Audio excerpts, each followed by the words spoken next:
absolutely. Okay, thank you. Thank you so much. Mm, Good morning, everyone.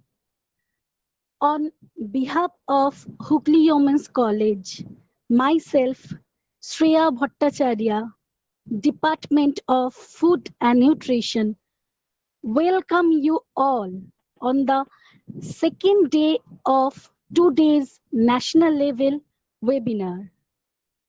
Yesterday, you have enriched your treasure of knowledge from two dignitaries.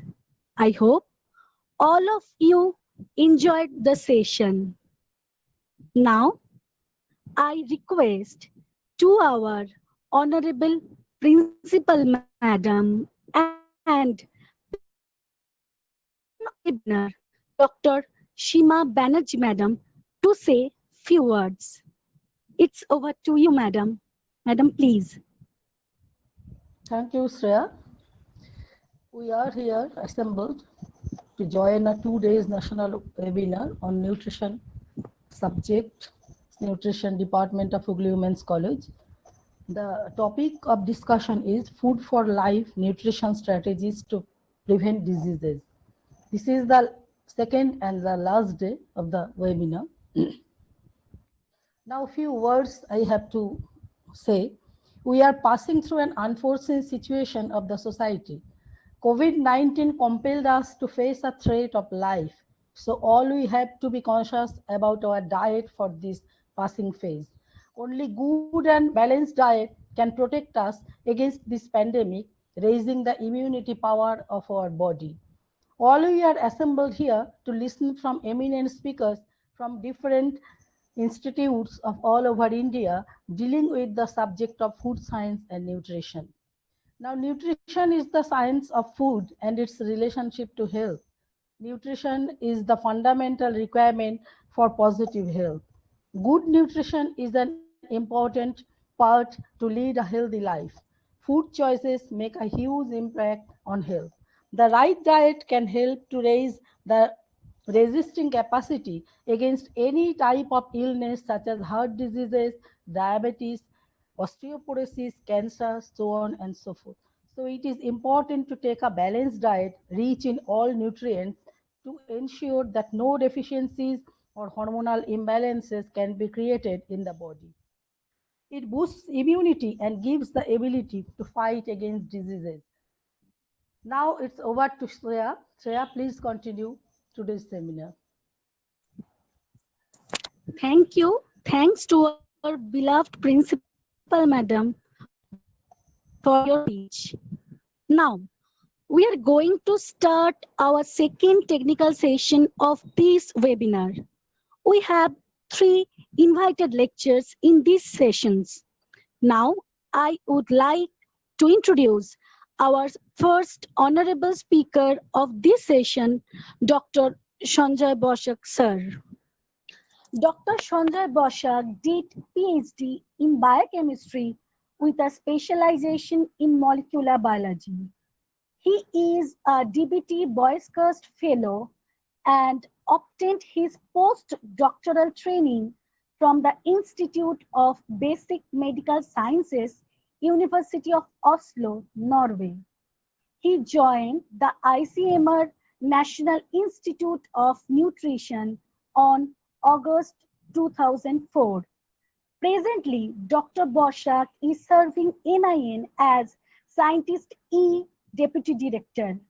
Dr. Boschak has more than 15 years of research experience in the area of reproductive physiology, metabolism, and nutrigenomics. He is investigating the roles of nutraceuticals derived from dietary factors on early life development and its prevention to the development of adult chronic disease. The impact of lifestyle and environmental factors on fetoplacental development is also investigating by his groups. Dr. Boschak received Srimati Sharon Kanto Dingle Oration Award by Indian Council of Medical Research in 2018 for his outstanding research contribution in reproductive biology. He is a recipient of the Human Resource Development Fellowship Grant and honor by the Department of Health Research, Government of India in the year 2016. He received the Henrik Homans Memorial Scholarship awarded by the University of Oslo, Norway in the year 2011. Dr. Basha is a recipient of Boys Cust Fellowship Grant and award by Department of Science and Technology, Government of India, 2010. Dr. Boshak received Research and Development Grant from Department of Biotechnology, Government of India in Human Development and Disease Biology in the year 2013 to 2017. He received a Startup Research Grant from Department of Health Research, Government of India in the year 2018 to 2021. Dr. Boshak received a Top Peer Reviewer Award by Pablons Clarivate Analytics in 2019. He nominated as a member of the National Academy of Sciences, India in 2019. Indian Society of Cell Biology in 2015 and Indian Society for the Study of Reproduction and Fertility in 2014 and Nutrition Society of India in 2006. Since 2015, he serves as an editorial member of the international journal Food and Nutrition Research that has an impact factor 3.4, supported by the Swedish Nutrition Foundation. Welcome, sir. Thank you for joining us. His topic of today's webinar is Nutrition, Immunity on Health and Development. Now, I request Dr. Sanjay Boshak, sir, to kindly deliver his talk. It's over to you, sir. Sir, please.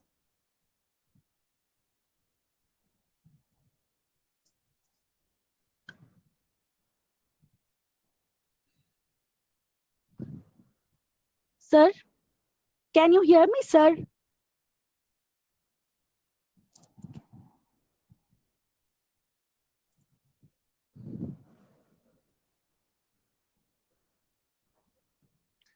Sir, please unmute your microphone and video option.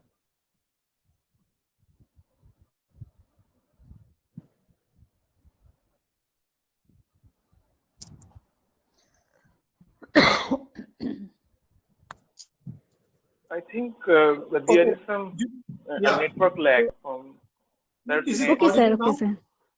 Okay. Yes, sir. You are audible and visible too. Okay, thank you very much. Thank you, Thank Dr. Shreya, for your nice words and your elaborate introductions and the kind words. And it's really feeling nice that too. And it's my pleasure to share our research work and to good morning to everyone. And for the organizer who has provided this opportunity. And it's really indeed it's required at this time points for that something topic on the foods as we are living in that scenario where food could be one of the arsenal to fight against this pandemic actually. And so today I will have another 45 minutes and so to deliver some of the topics, some of the area in this food and nutrition and their impact on immunity. And I will also end up with 10-15 minutes of discussions for especially for the students or aspiring researchers who wants to pursue their career future in this area. So today I'll just quickly go so the agenda for the discussions which I'm quickly will go through is that first we will briefly highlight why nutrition is important in immunity. and how nutrient deficiency affects our health and overall well-being.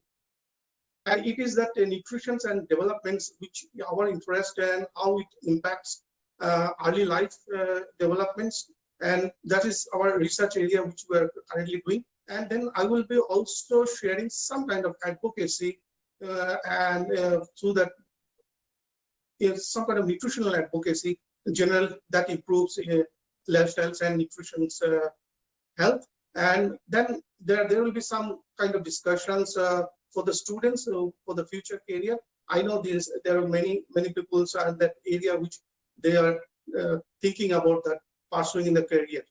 So what I'm going to say, first I will try to take an overview of this topic. And let's say if there's immunity, when you talk about that, what immunity we are trying to see is that immune systems, which is actually works as a surveillance against that any kind of pathogen that include bacteria, virus, fungus. So it's a normal healthy state. Actually, it does so. It acts as a surveillance system. But what happens during that disease state? During disease states, what happens? These immune systems get activated, and that actually creates a lot of demands in some of these systemic energy sources due to increased rate of metabolisms, and also demands for substrate for synthesis and regulatory molecule. This is as a compensatory demands to make with that activated immune system. And I'm sure that everyone agree this will be coming through the diet. And diet is, that means I am here listed about the diet, and the components is a nutrient which is derived from the diet. And the blue color which today I'm trying to show a little bit of data on that and some evidence against that immunity.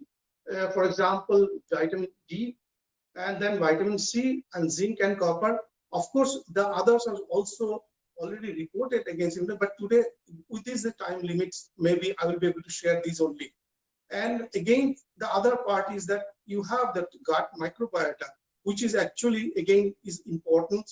It comes to the diet because gut microbiota is another area which actually educating the immune systems which want to attack. So that is also another factors that influence our immunity. Now, if you see that it is, when I listed these vitamins and nutrients, doesn't mean that they are the only, but others vitamins, amino acid, and fatty acid. Particularly, our interest on omega-3 fatty acids is continuous, and you see that omega-3 fatty acid, which recently show that in the severe COVID, which is manifested with acute respiratory distress syndromes, ARDS, and that actually leads to that damage in the host inflammations. It's a massive increase in the host inflammations, and that followed with cytokine storms. It believes that in omega-3 fatty acid through that pro-resolving mediators is actually mitigating this process. Now, going to the next level, how our immune systems actually enables this effective host defense. This is something which we need to understand. And there are, in general, there's 4 ways this immune systems actually enables this defense. First is that it creates a barrier. It's a prevent the pathogens. It's a sort of physical barriers. Physical barrier means it can be in the skin, and then what is the mucosal layer? It can be GI, gastrointestinal layers, respiratory tract, then genitourinary tracts. So, and others is chemical barrier, that is you have a pH, there's acidic pH in the stomach, so and so forth. So these are the first layers which are barrier. Then second, how it works is that they try to identify pathogen by some signature molecules, which is called pathogen recognition receptors, PRR. That's all toll receptors. People might have known it, everyone. These are the 10 receptors are there, toll-like receptors, which is actually activated by this microbe-associated molecular patterns. So once this PPR and MAMP is talk to each other, then this immune systems get activated.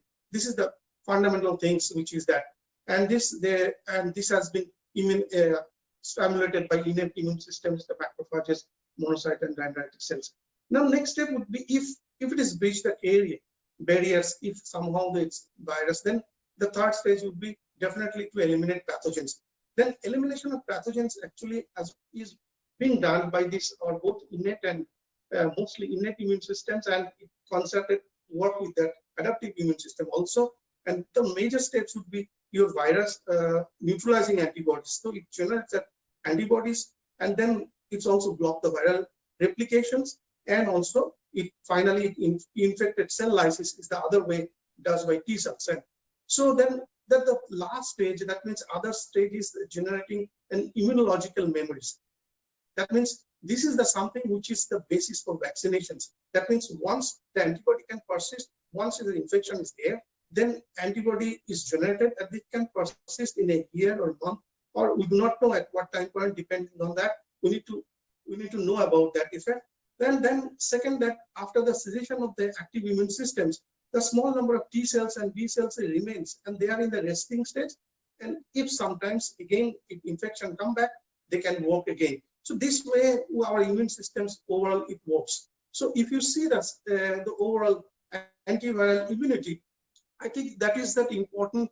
The players of this is done by this. One is we talk about innate immunity, which is mediated by macrophage and dendritic cells, and then of course other is adaptive immunity, or that is carried out by T cells and B lymphocytes. And if you see in this is the overall immunity. If you can see that, then when that virus, this virus containing bacteria, it enters into the cells, then first it presented to the MHC2. In this case, I can point it here. Maybe I don't know. So here MHC2, when it is viral, this activated antigens are presented to the MHC2. This is then it's these T receptors, T helpers are getting activated. Once this T helper cells, lymphocytes are activated, and it comes down here in the Th1, and then this is T helper cells get activated and release IL-2 or IFN gamma. And this IFN gamma and IL-2, these are again promote the B lymphocytes, and which actually release that neutralizing antibody to neutralize this virus, releasing that several type of immunoglobulin. So this is one of the way but it is also simultaneously with when the phagocytosis is on, but it can also, this virus can be deactivated to actually bind to the TLR, that is again PRR sequence, and which is going to the NF kappa B, is activating the B, another B lymphocytes, NF kappa B, and receptor classical pro-inflammatory cytokines like in the TNF alpha, IL-1 beta, and that in turn activate that TNF alpha. So the cycles goes on again.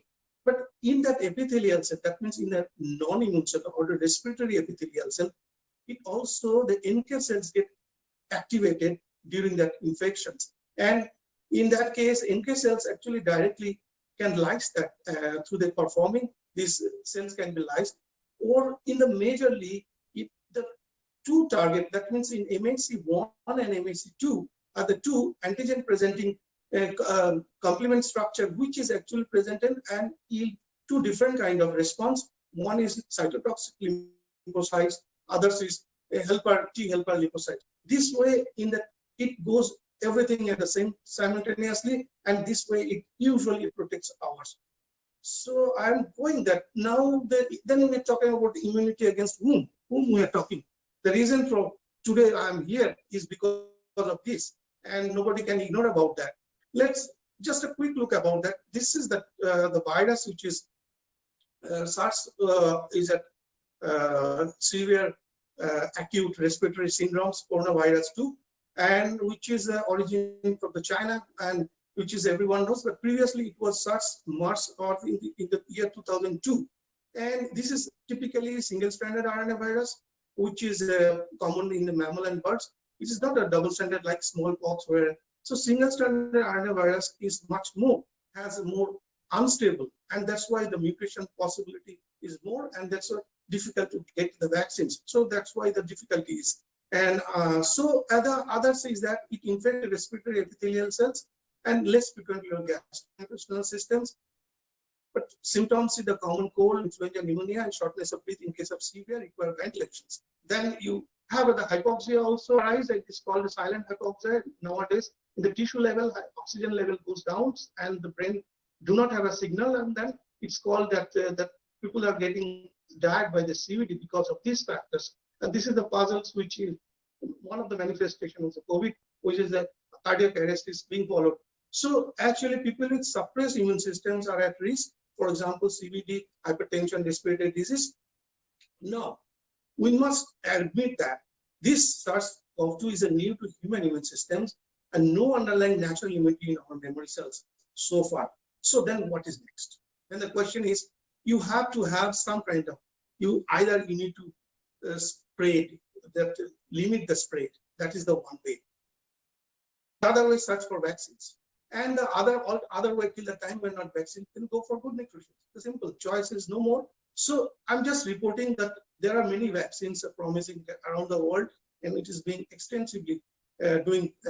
But the one which is just last week reported in the peer-reviewed journal in the Lancet is the one which I'm just going to give a brief highlight about this, how these vaccines were created. Actually, this is that CHAdOX. CH for chimpanzee and AD for adenovirus, OX for Oxford University. And now, if you see that left side, this is blue.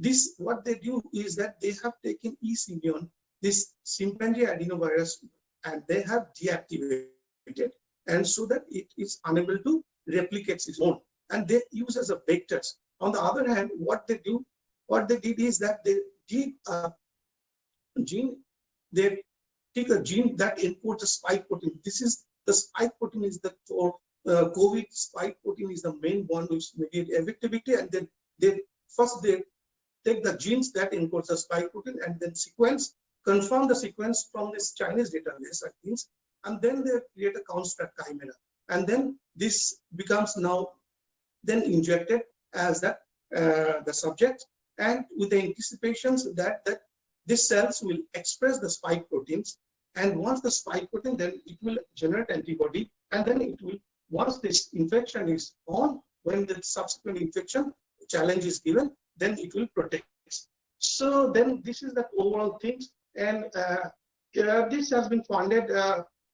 You need for this kind of research, you need a fund like, and it is around 40 million pounds, which is equivalent to Chandrayaan project around, if you can estimate about that.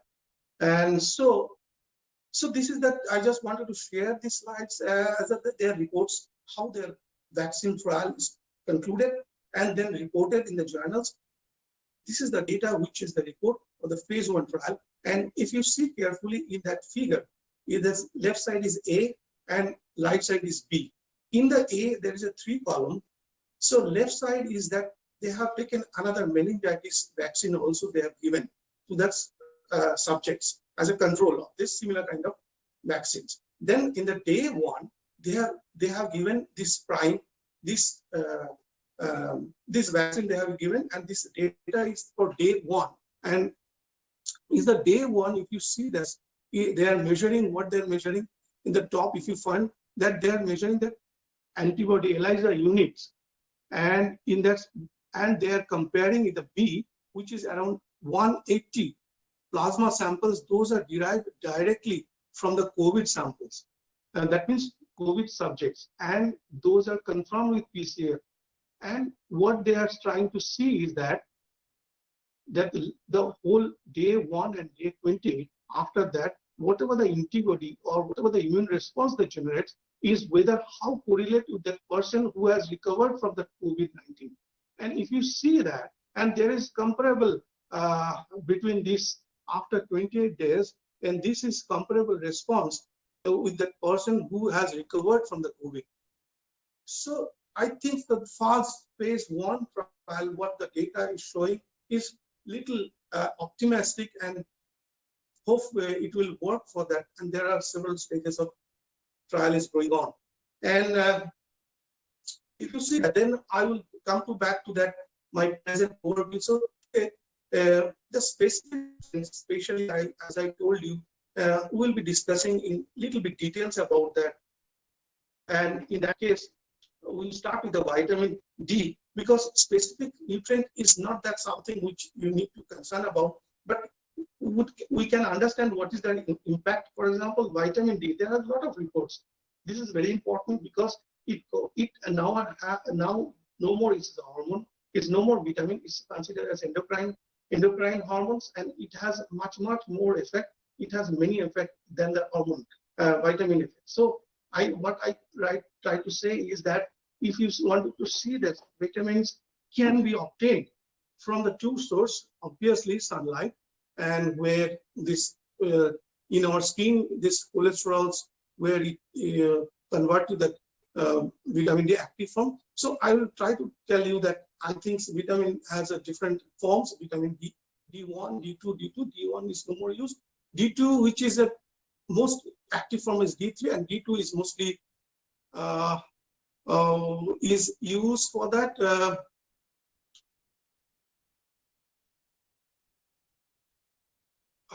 Hello. Hello. Yes, it is audible. Yes, sir, you are audible. You are audible. Okay. Okay. Okay. Okay. Something has come in there. Oh yes. Oh yes. So then, this just quickly, I want to show you how vitamin D expressed in immune cells.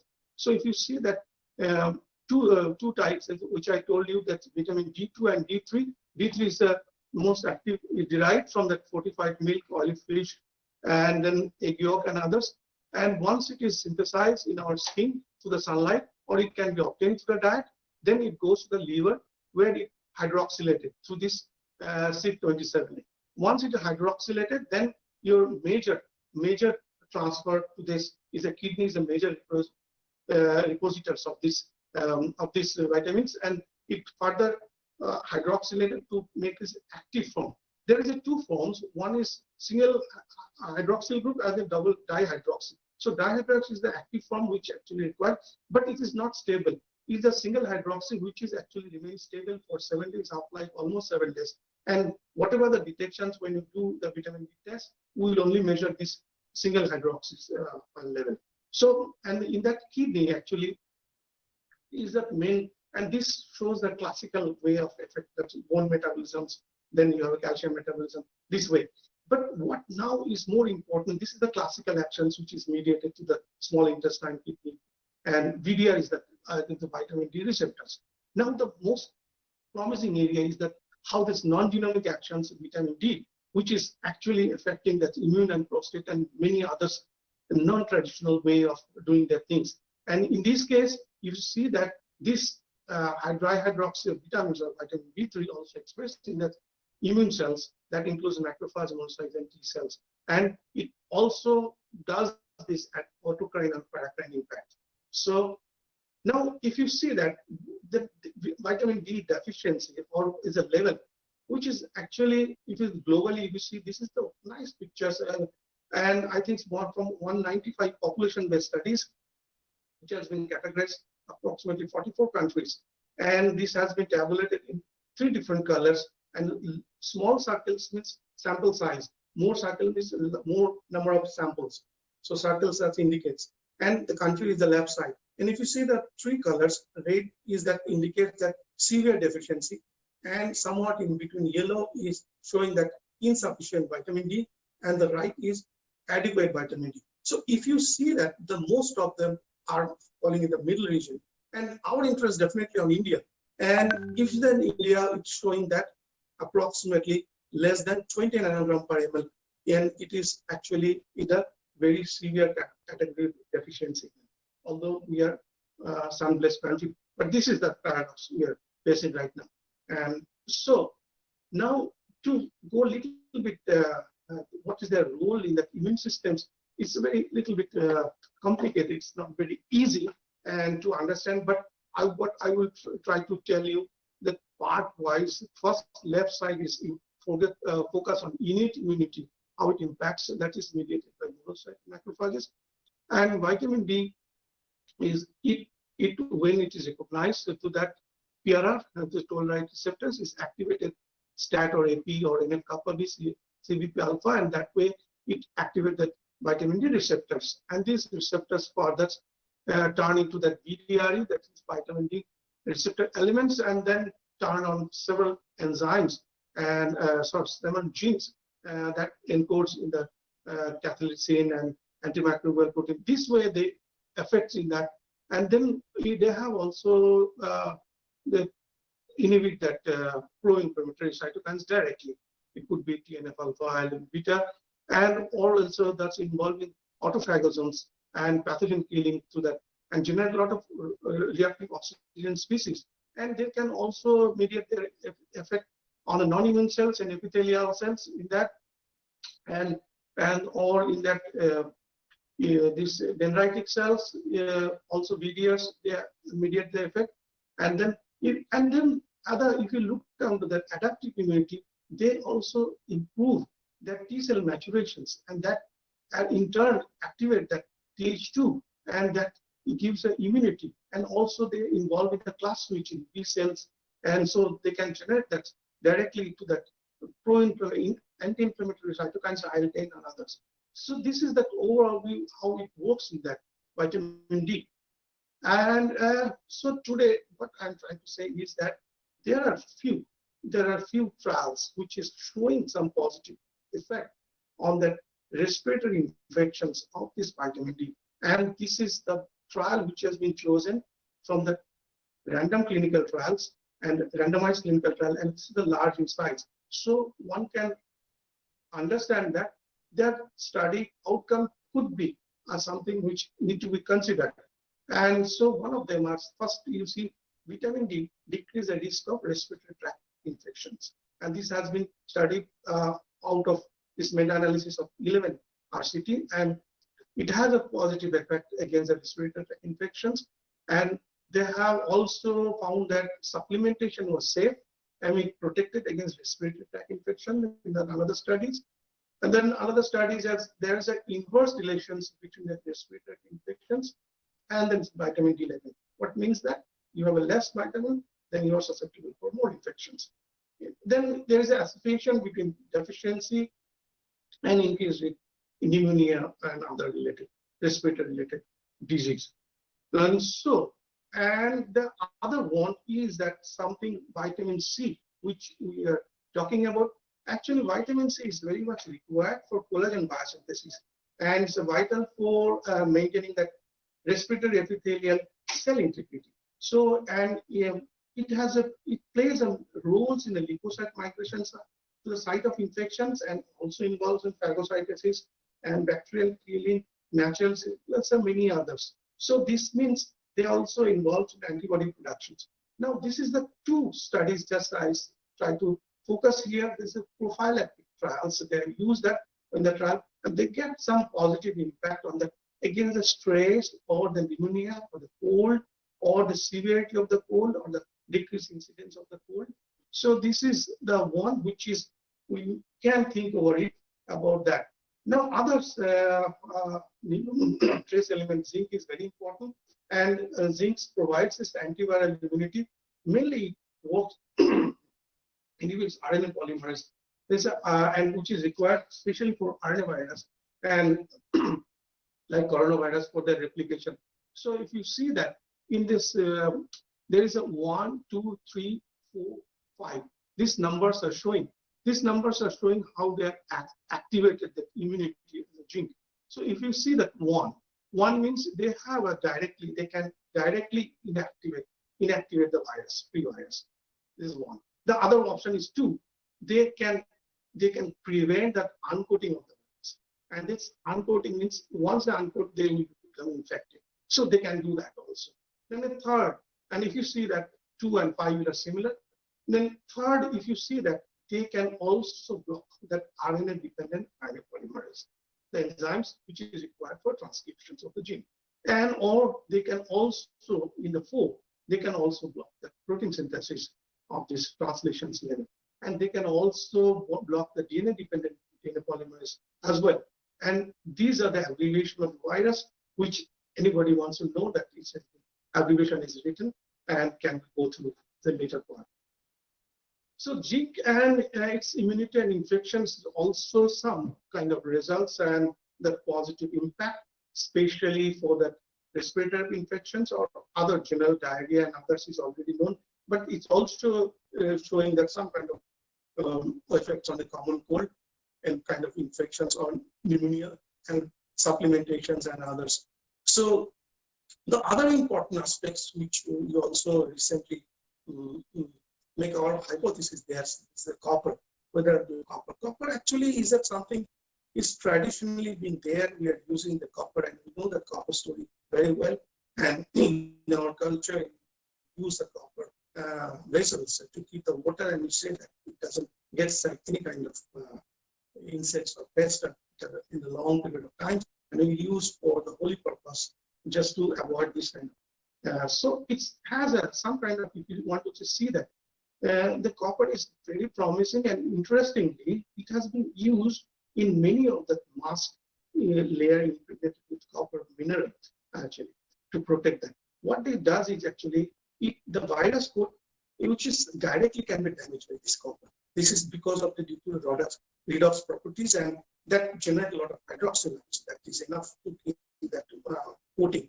The other option is when if virus enters into the cells, is actually the spike protein requires zinc. Zinc is required for the spike protein. It is important. And then what copper competes with the zinc and is unable ensure that it is that virus do not access the zinc by inhibiting that zinc, and so in that way it's protected and then stop coronavirus to enter the human cells. So this is the major hypothesis so far right now, and there is a good scientific literature in terms of biological properties elsewhere. So I'm not going much details about that. If you're interested, you can have a look into it. But now I'm moving to other nutrients which are very much we have interest in that is omega-3 fatty acids or L3 fatty acids. And the second part of my talk, which I'm trying to say, is that one is immunity, other is how this nutrition impacts on development aspects. And this is the development aspects which we are currently doing in the research in that. And one of the main, very key components during the development is omega-3 fatty acids, certainly. And for a quick overview of that, this omega-3 fatty acids, these are the essential fatty acids, and essential fatty acids are which we cannot synthesize, we need to obtain from the food. And the left side panels, which in the left corner, which is showing some of the omega-3, or which is the alpha linoleic acid. There are two types of omega-3, linoleic acid and alpha linoleic acids. These cannot synthesize, and once you need to derive from this diet, and once you are taking from the diet, then it will be internally converted to the longer chain, which is eicosapentaenoic acid, EPA, or DHA, docosahexaenoic acid. So these are the one which is actually required our brain, and especially DHA for the brain development and other. This can be directly obtained from here also if someone wants to have this. So this is the option. So then problem is that in some stages and physiological conditions, this conversion doesn't work actually from this alpha linoleic acid to this EPA and long chain. So then in that case, probably you need better to choose that directly to take DHA or your. Now it is already established that what I'm trying to focus here in this slides is that you see that yellow dots are more at the beginning of this graph, which means that DHA is very much obligatory and required. And yellow dot indicates DHA accumulations in the forebrain. So that means in the brain developments is mostly required, and brains that includes the eye developments. And the yellow dots, you see that it is at the third trimester of the developments. And then this requirement goes up to 5 years and maybe 10 years, 10, 15 years till that is there.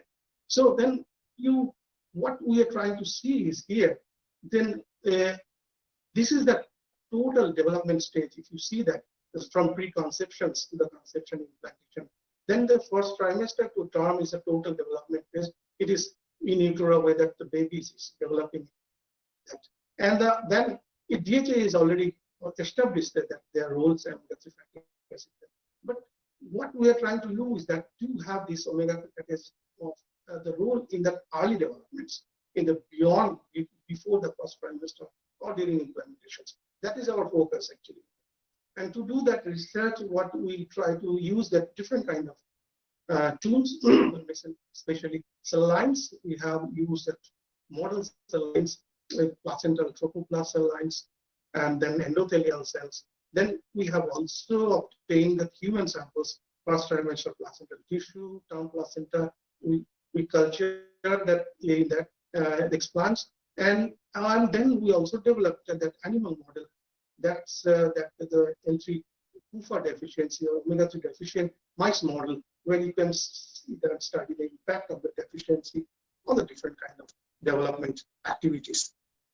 Now, if that actually in the beginning we discovered actually first that DHA has some additional functions which is still not known, is that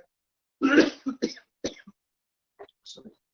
So it can stimulate that angiogenesis process in the placenta, which we reported at the first that if you see the left side is the control, and through that using that cell lines, and then in the right side is the DHA, and the tube formation is increased in presence of DHA, and where this increase actually was supported by one of the important angiogenic growth factors, that is vascular endothelial growth factors, GF. In VEGF is a black bar which is increased only by DHA, and the others are only supported by other angiogenic growth factor. This is relatively less important. This is angiopoietin 4. So that is a little bit conclusive with that DHA probably is doing that to the at least from this study that doing that angiogenic effect through the VEGF. And then other fatty acids. Then the question is, one is conjugated linoleic acids. This is also very much present in the dairy products, dairy milk and other. We also found that this CLA, that is conjugated, this also increase the DHA uptake, which is in the cellular uptakes of the DHA in these cells, placental cells, whereas this is elidic acid. This is this equivalent to the trans fatty acids, which decrease the DHA uptake in these cells. So then we also compare that the kind of fatty acids in the cells to ask the question which fatty acid gives the maximum protections, and in this in vitro models, and we found that DHA actually offers some more protections followed by these conjugated linoleic acids. And then we come up with that new proposals or hypothesis where we hypothesize that this is the omega-3 fatty acids is the someone which is stimulating that angiogenic growth factors, which predominantly more over than N6 PUFA, the other type of omega-6 fatty acid that consists of arachidonic acids and others. And in that way, it stimulate the gene expression, tube formation, and other process associated with angiogenesis. So this way, we then we come up with that. We thought that if the deficiencies, that omega-3 deficiency is very much rampant in India, and if you see that during the pregnancy where it is required most, and one should have this 200 to 300 milligrams of omega-3 fatty acid per day as per recommendation. But the plasma analysis of this South India, one of the study from the South Indian study, is showing that approximately this ratio, this omega-6 by omega-3 ratio, which is ideally should be around 5:1, it shows around 26:1. And this ratio of this indicates that there is a very low intake of omega-3 fatty acids. And on the other hand, they have the high excess intake of omega-6 fatty acids. So that means the N3 PUFA index is at least 10 times lower in pregnant Indian women. I'm considering 10 times lower as considering to others Western countries data, which I'm not showing. Then what we are trying to do, we are trying to mimic the deficiency conditions, and which we can't do in human and ethically not possible. So what we are trying to make in the different deficient models, an omega-3 deficient model, by restricting the diet of this omega-3 fatty acid in two different groups, and then assess the whole lot of development parameters that include placenta, and then their pops, how they develop, all the brain developments and the body developments, and etc. So in that, what we are proposing after getting the very earlier data, that N3 fatty acid actually alters the feeder adiposity. That means apparently what we observe is that the mother, those are deficient, those are deficient with omega-3 fatty acids when fed for a long time during the pregnancy and lactation. Then pups, those are born from the mothers having that same body weight. There is absolutely no change, but there is a change in the body fat distributions. That means there is a subcellular changes which is negatively not visible, and this is the changes which is internal, which we estimated by DEXA analysis, and where we found that their body fat distributions is actually more, or body fat accumulation is more. Those pups are having omega-3 less, and those are having the deficient omega-3 deficient mothers. Those are coming from this mother.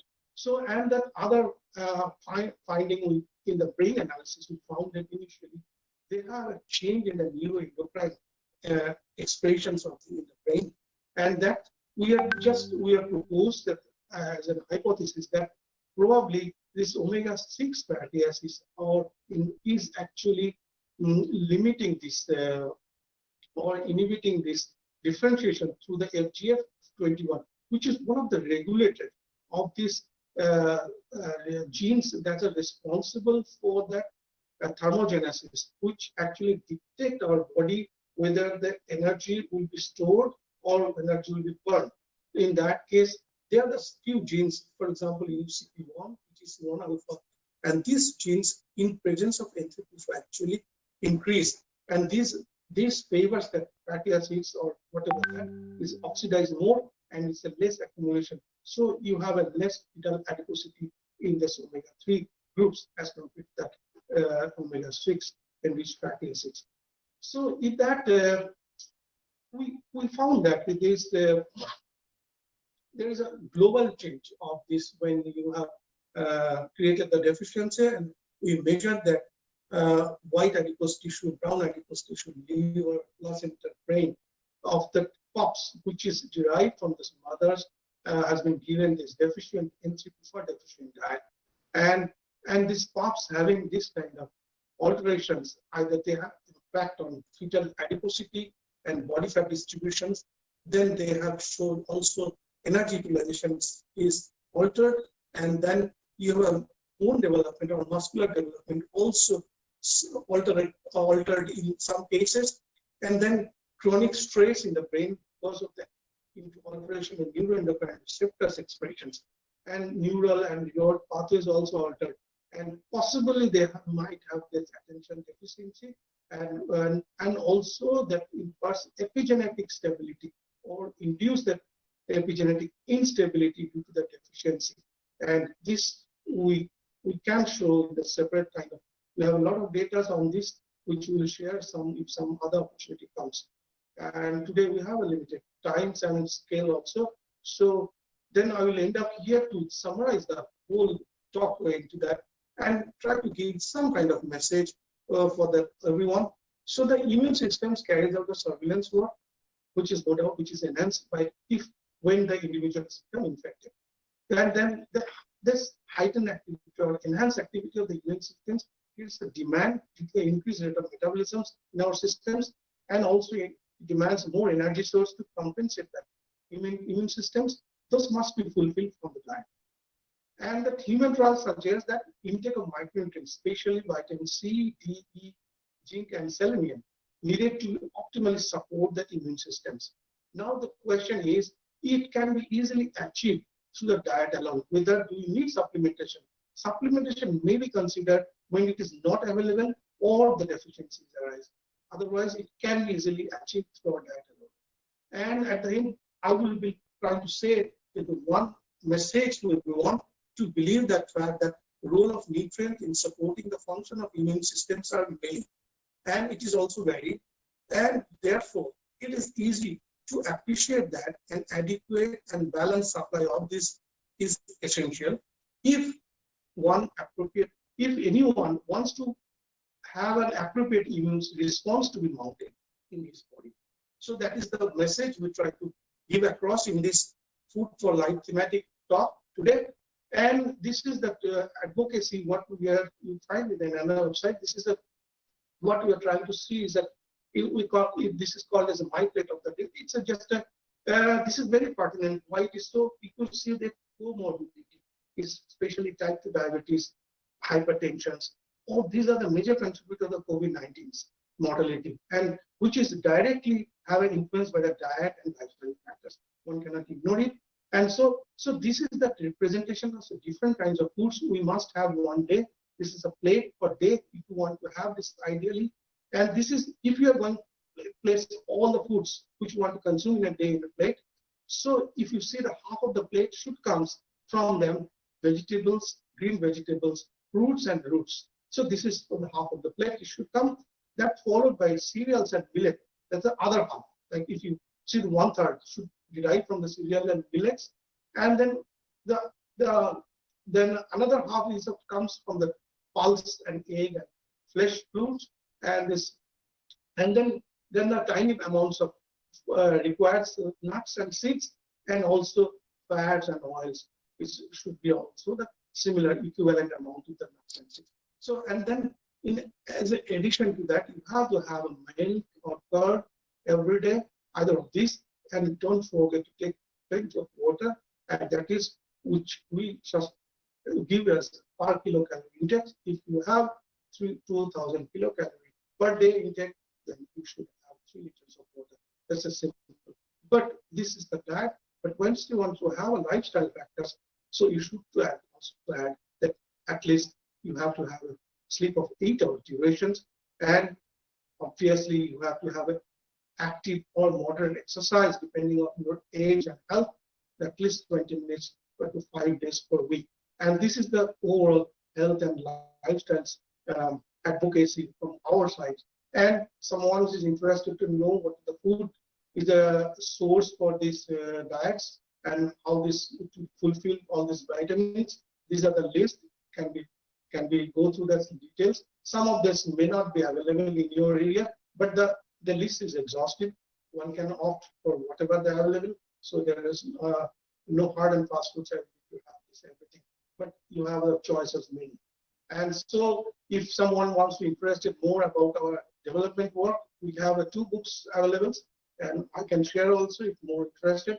Left side is the books and the edited books, and where we have evidence that highlight the impact of maternal nutrition on the growth and functional fetal-placental outcome. And then the right side is the monographs, which has talk about the very early nutrition from preconceptions or on that possible outcome of the growth and pregnancy outcome. And this is now I'm just aware I was trying to say is that what is the future career for the researcher or students who are aspiring for in this as a career. So research can provide actually honestly a lucrative career if it is pursued honestly and very dedicatedly. And there are many options. You have the government fellowships, that is with fellowship is, and now it is all website, all the digitally websites are available from these organizations. This is from CSIR, DBT, ICMR, or ACRB, Science and Engineering Research Board, and etc. So you can have this look what are the opportunities available, and then we have a project fellowship also. Time to time we need to follow our NIN website, and so it is very important for the students and researchers or aspiring researchers. So finding and choosing a research lab, those are doing research work that has a direct link to the society, and it will be a benefit for them to pursue a career not only in the academics but also industry as well. So NIN offers most PhD programs, MSc programs, and also postdoc programs with the collaborations with the sponsor agency. And summer trainings we also offer summer training for qualified students. And here we try to build up that fundamental concept on the subject and research areas, and we also provide hands-on training on cutting-edge research tools. And our lab is linked to a network with international research institutes. And honestly, the other part of this attraction for this city is Hyderabad becomes really a drug capitals, and there is a lot of industrial opportunity for the career to pursue for those who want to join in this place. And then a little bit directly on the origin of the present NIN, how the NIN is originated. It was actually established by Sir Robert Macpherson in the year 1878. We have this in this 100-year centenary very recently. and it is in Kunur presently where they started in that.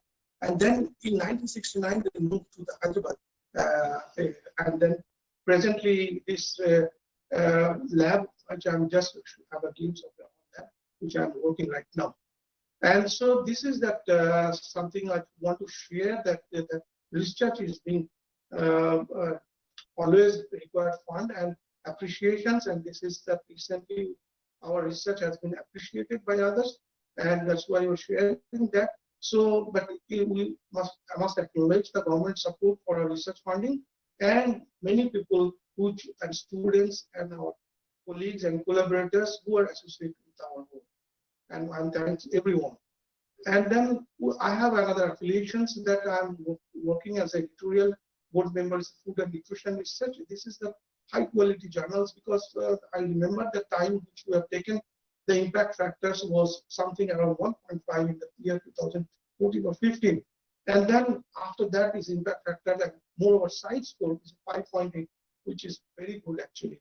And impact factor is rate, this is 3.6, and this is one of the rank is at 36 now in the category of food science, and 45 in the category of public health and environmental nutrition, and nutrition, and 33 out of 120 in the nutrition and dietetics. And this has been a wonderful opportunity for me to share the data with others, and I can learn and I can share my experience as well. And this is open access. Anybody wants to access the journals is free, so you can go through this.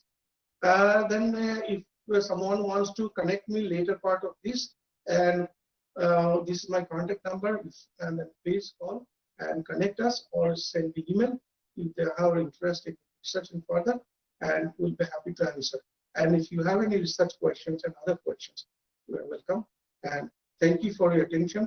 And I hope I can be able to end with this time at 12 o'clock right now. And thank you. I can take a couple of questions quickly. Thank you very much. Thank you, sir. Thank you so much. Definitely, we will contact with you for near future.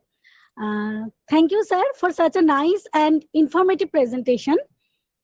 So, we have received few questions from our participant. Mm-hmm. Now, I would like to place few questions in front of you, sir. Okay? Okay. Okay. Okay. Sir, first question from one of our participant, Okay. Shormili Pal. Okay. Can herd immunity development really protect us from COVID-19?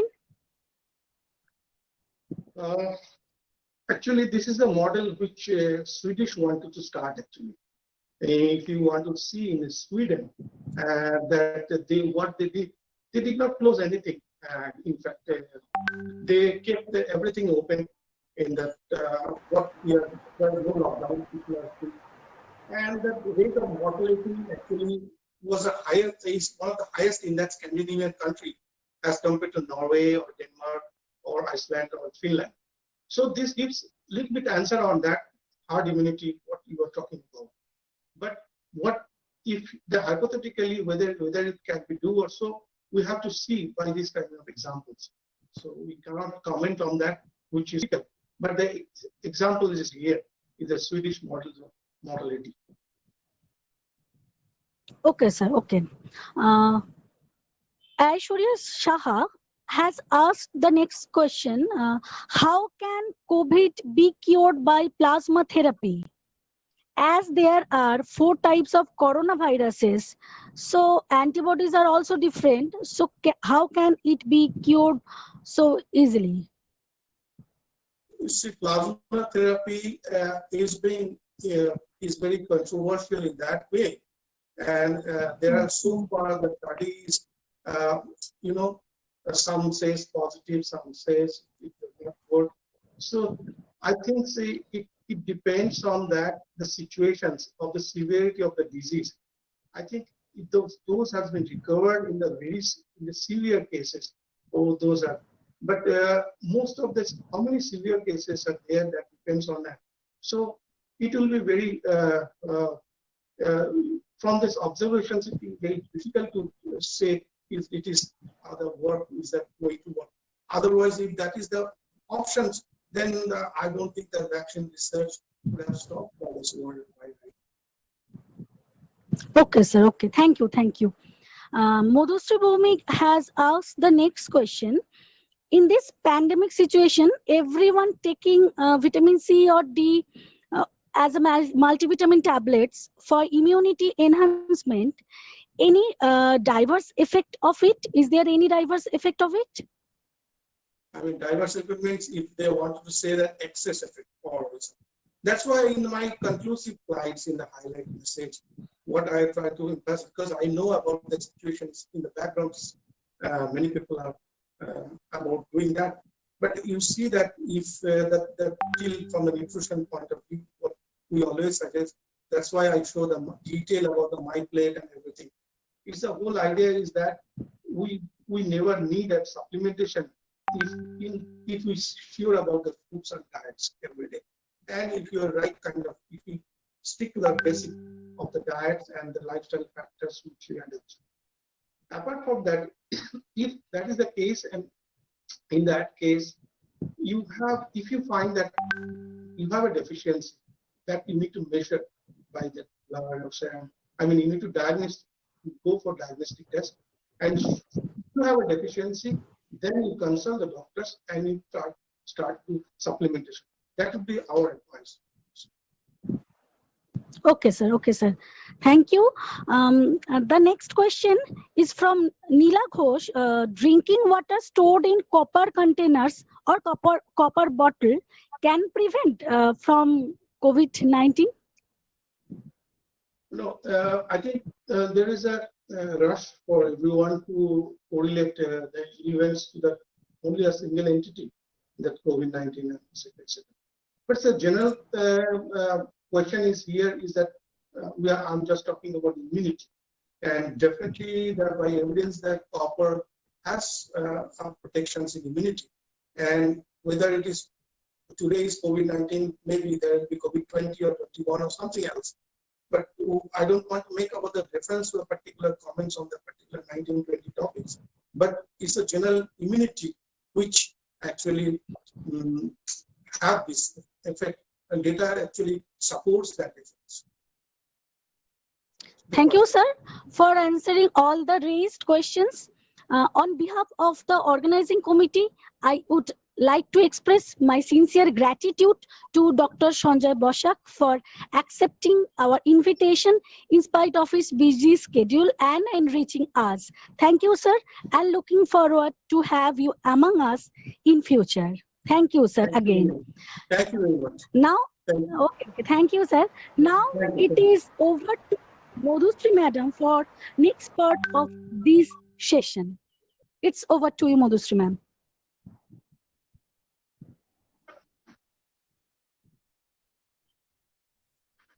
Hello. Am I audible? Yes. Thank you. Very good afternoon to all. Thank you, Shreya madam, for conducting very well, and thanks to Dr. Sanjay Vasak sir for such an informative presentation.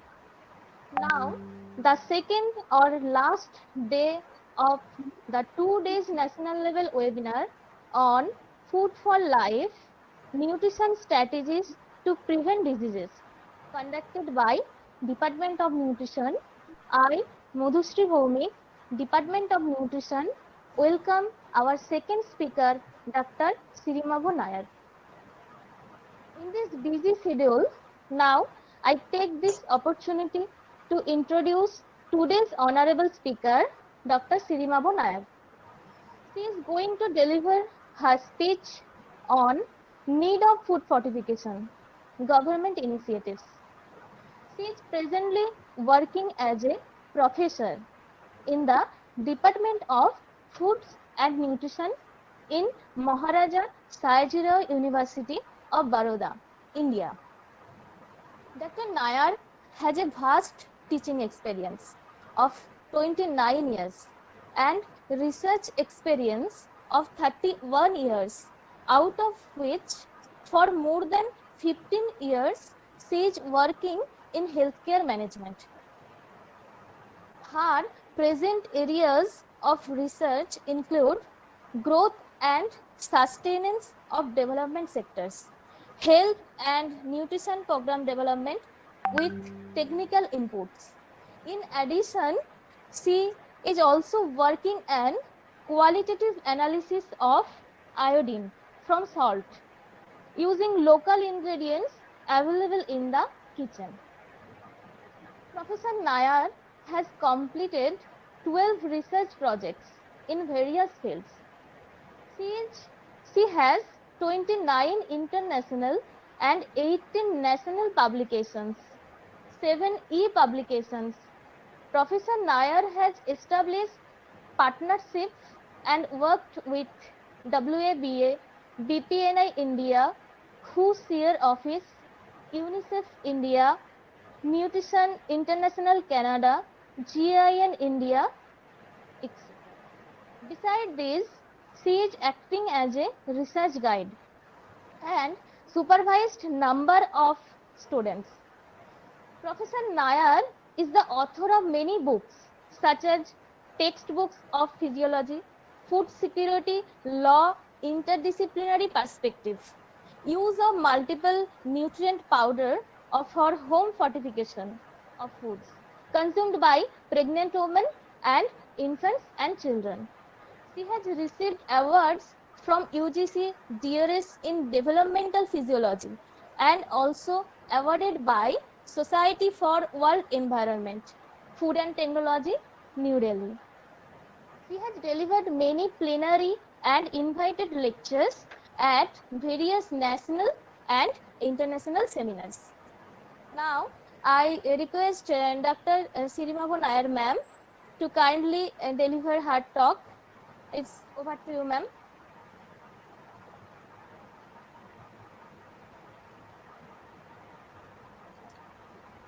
Good afternoon, Madhushri. Am I audible?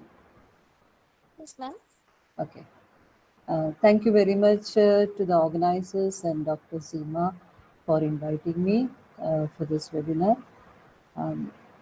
I would like to take about, say, 30 minutes and brief on the fortification initiatives conducted by Government of India. So, I'm sharing the slides from here. Just a second.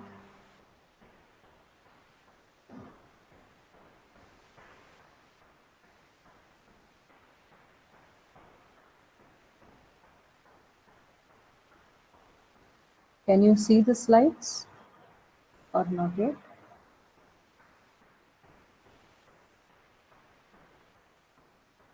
Hello.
Hello.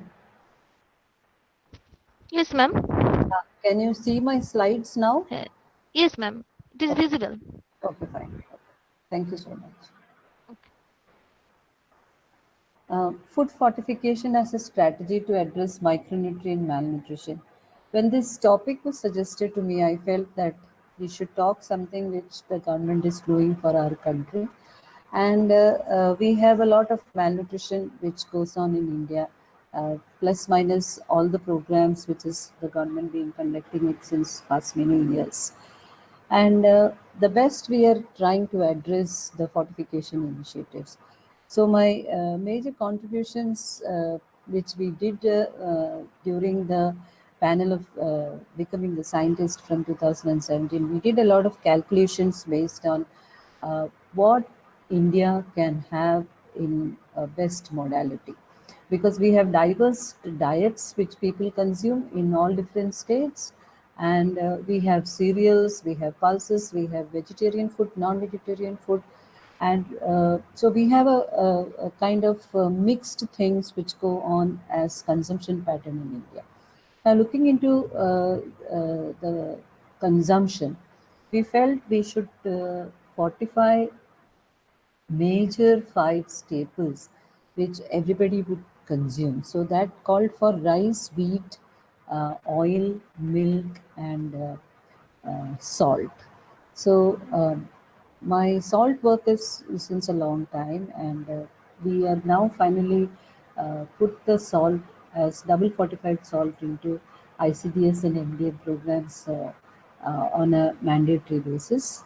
And the calculations which we did for the uh, government to make this food fortification throughout the country is through a working group where other scientists were also involved.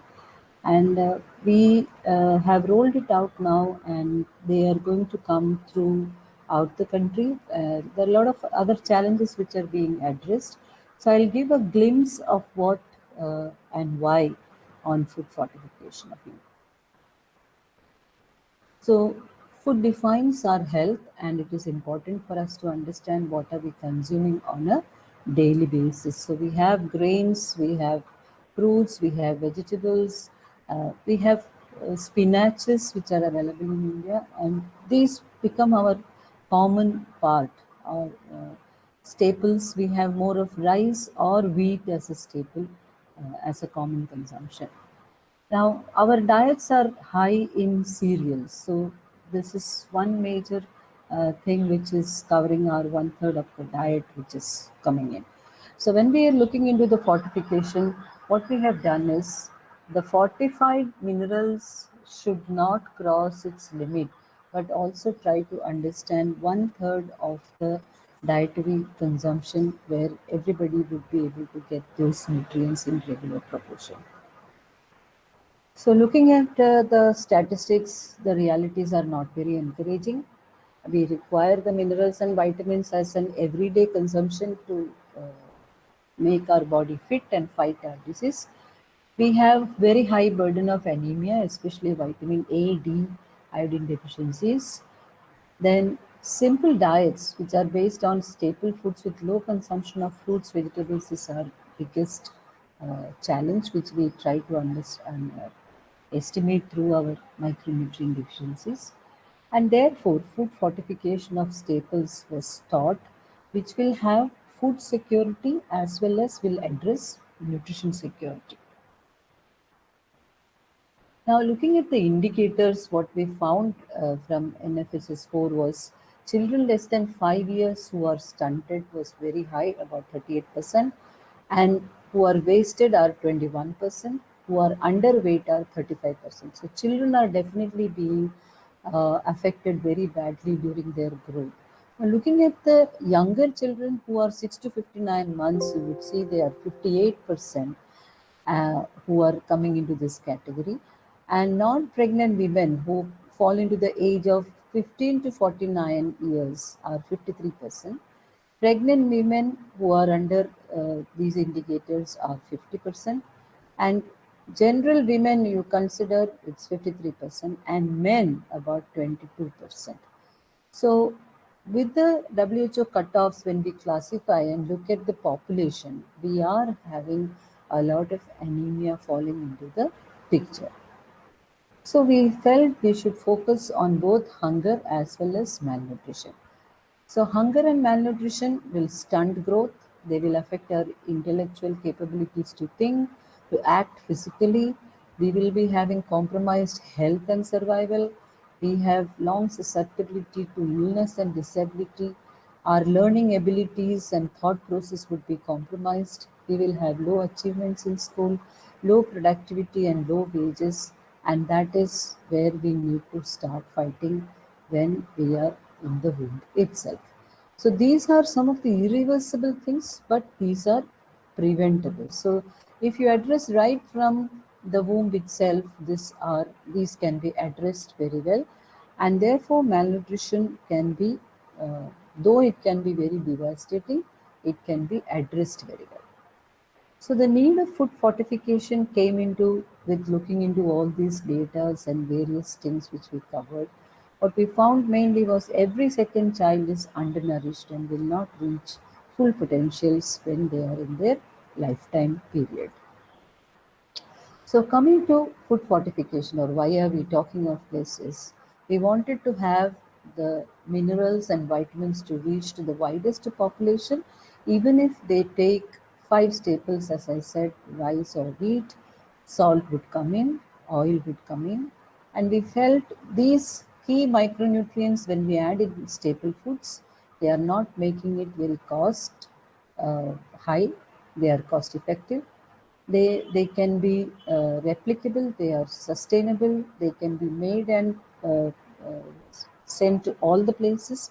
It is addressing us as a preventive measure and widely accepted because it does not change the taste, odor or color of the food or organoleptic changes.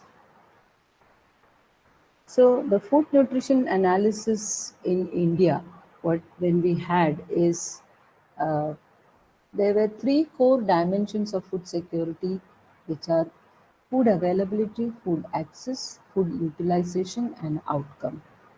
So those 3 things, when we try to address, we will definitely come to some better place as far as malnutrition and hunger, when we will address. So what we want to do or need to do is enhance our attention to food basket while having diversification of diets and fortification, and ensure food accessibility to all.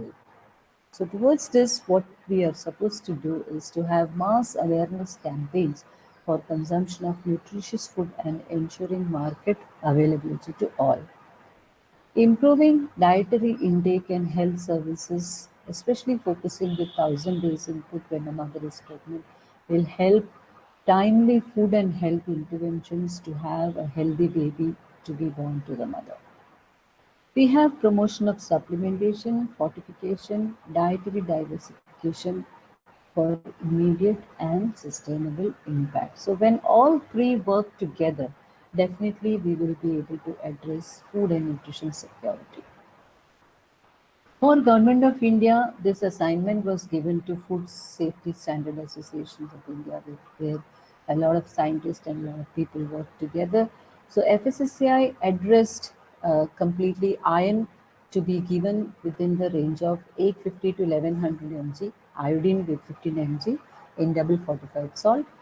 With oil, we had vitamin A from 6 μg to 9.9 μg retinoic acid, and vitamin D as the plant source. Vitamin A in milk was to be given as 270 μg and 450 μg. Vitamin D as 5 μg to 7.5 μg. Then we had iron in wheat flour to be given as 14 mg to 21 mg, folic acid 75 to 125 mg, and vitamin B12, we left it as to people whether they can incorporate with their technologies to do it or they can do it by themselves. Then we had rice with iron food, same level, and folic acid also same level. Additionally to this, what we did was zinc, thymine, riboflavin, niacin. These are given with the calculations to the industries. On a voluntary basis, they can add. After that, it will go for testing. And once the testing and approvals are availed, they can start marketing into the market. So once those calculations were carried out, then we had regulations on food fortifications as a gazette, where we gave ranges, which is maximum to minimum. We have levels adjusted to provide 30 to 50% of RDA so that it does not cause any vitamin or mineral toxicity to anybody who consumes these food items. We have bioavailable sources of nutrients which are added for ant fortification. And India being a lot of mythological concerns, we have put only plant sources to be used for vitamin D. And we also consume a lot of vanaspati. So we have removed vanaspati fortification so that we reduce the trans fats when people are trying to have better health. The transition time is given from 1st July 2019 and the enforcement will start now.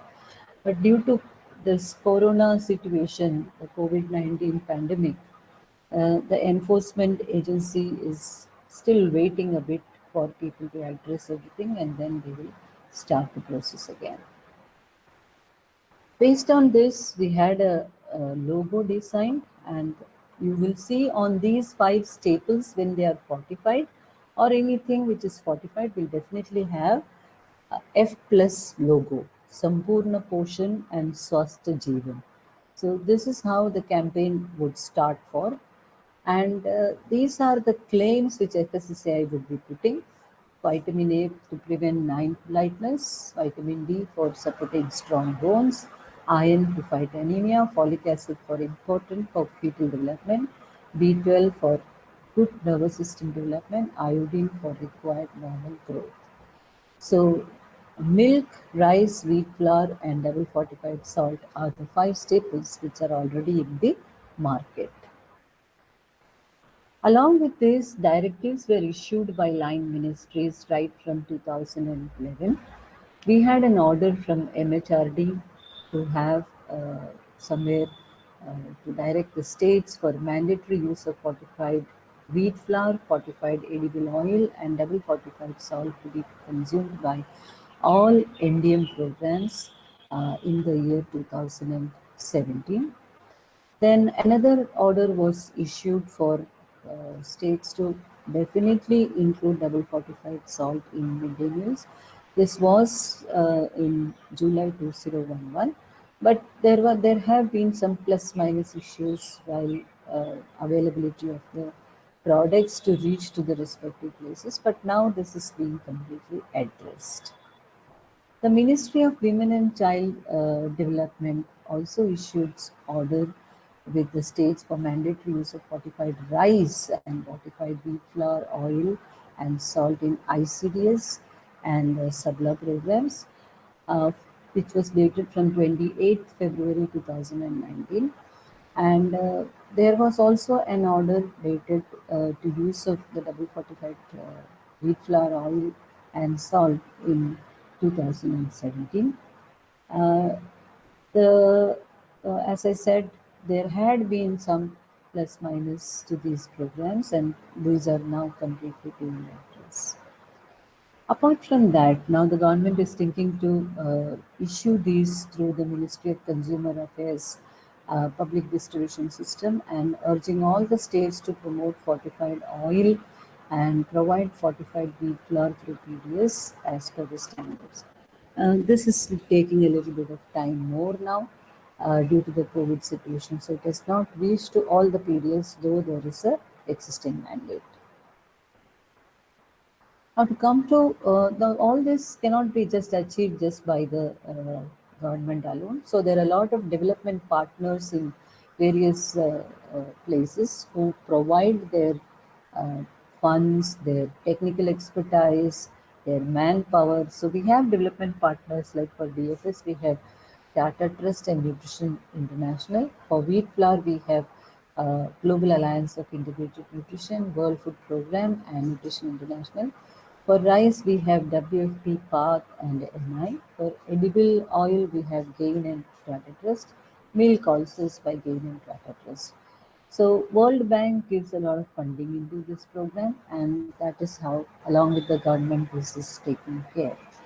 So these are some of the agencies which partner and help us to move forward.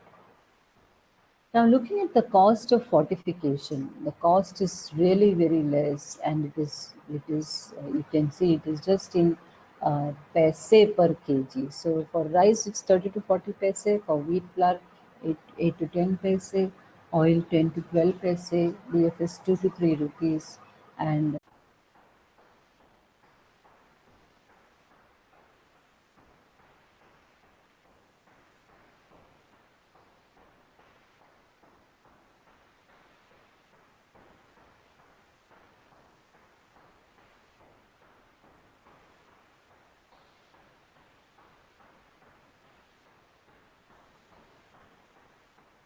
Hello, ma'am. Now we are ready to go.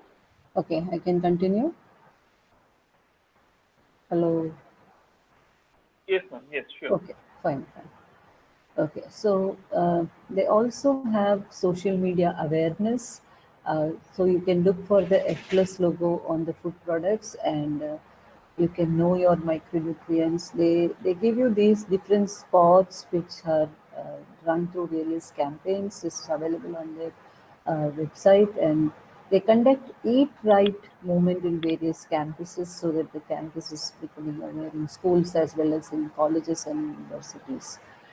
So those are their support. They also have rolled in the celebrities. So you have two to three videos which are available, and they talk about fortified foods, and probably this has started coming on the TV in India. Now, just two, three slides more. Criteria to select foods for fortification, where we looked into where we wanted to say universal consumption. So we wanted to say wheat, rice, oil, salt, and milk are consumed by all. Diets are primarily cereal based and comprises 70 to 90% of the total cereal consumption. High proportion of the population is being covered in this. Regular consumption in relatively constant amounts are very much possible, and that will help them to have micronutrient intakes. Consumption is not affected by socioeconomic status because people would definitely eat rice or wheat and salt and oil. Without that, they cannot cook. So everybody would be equally covered, rich and the poor. Low potential for excessive intake, there is no question of that because we are covering only 30 to 50% of the RDA. No change in quality, and it has been taken care that these micronutrients are encapsulated. Hello. We have then high consumer acceptability, we have centralized processing, we have stability during storage, and better bioavailability in these micronutrients. What are the benefits? If we consume regularly, then 25 to 30% of our daily requirement is met. It is acceptable by all consumers. Bioavailability is ensured. Consumption will help us improve health as well as nutritional status, and it does not require much of behavior change because it is not going to affect our taste process at all. So these are the strategies which are for prevention. We want to have a simple, low-cost technology. We wanted a population-wide approach which will have entire population covered. It will add essential micronutrients like iron, folic acid, B12, vitamin A, and consistency is maintained, safety of low dosage, minimal behavior change. Thus, it will help us to improve national and economic performance for our country. So the best benefits will always be with the children. Thank you so much for your patient listening. So let's eat right, let's eat fortified.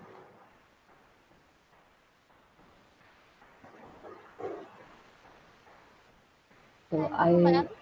yes, I would like to know whether we have few questions, then I can. answer there. Thank you, ma'am, for such an informative session, and it was a nice presentation, ma'am. Thank Hope you so much. we all enriched from your insightful lecture.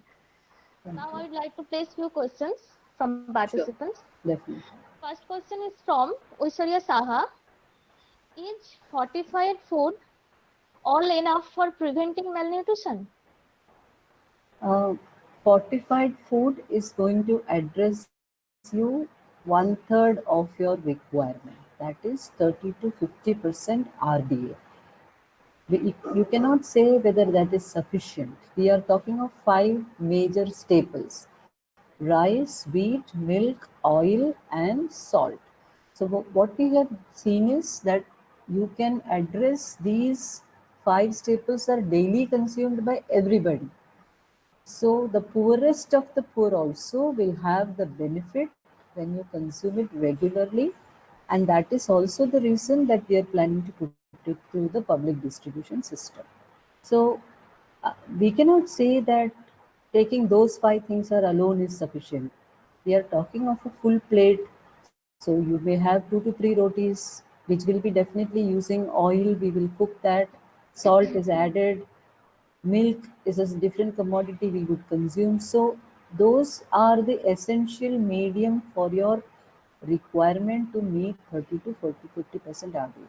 The rest, two-thirds is to consume vegetables, fruits, and other food items, eggs, meat, etc. I hope that answers. Yes. Yes, ma'am. Yes. Then Aparajita Banerjee asked, fortified foods are rich in vitamins and minerals, Right. but in case of poverty, Uh, how can we prevent the deficiencies or malnutrition?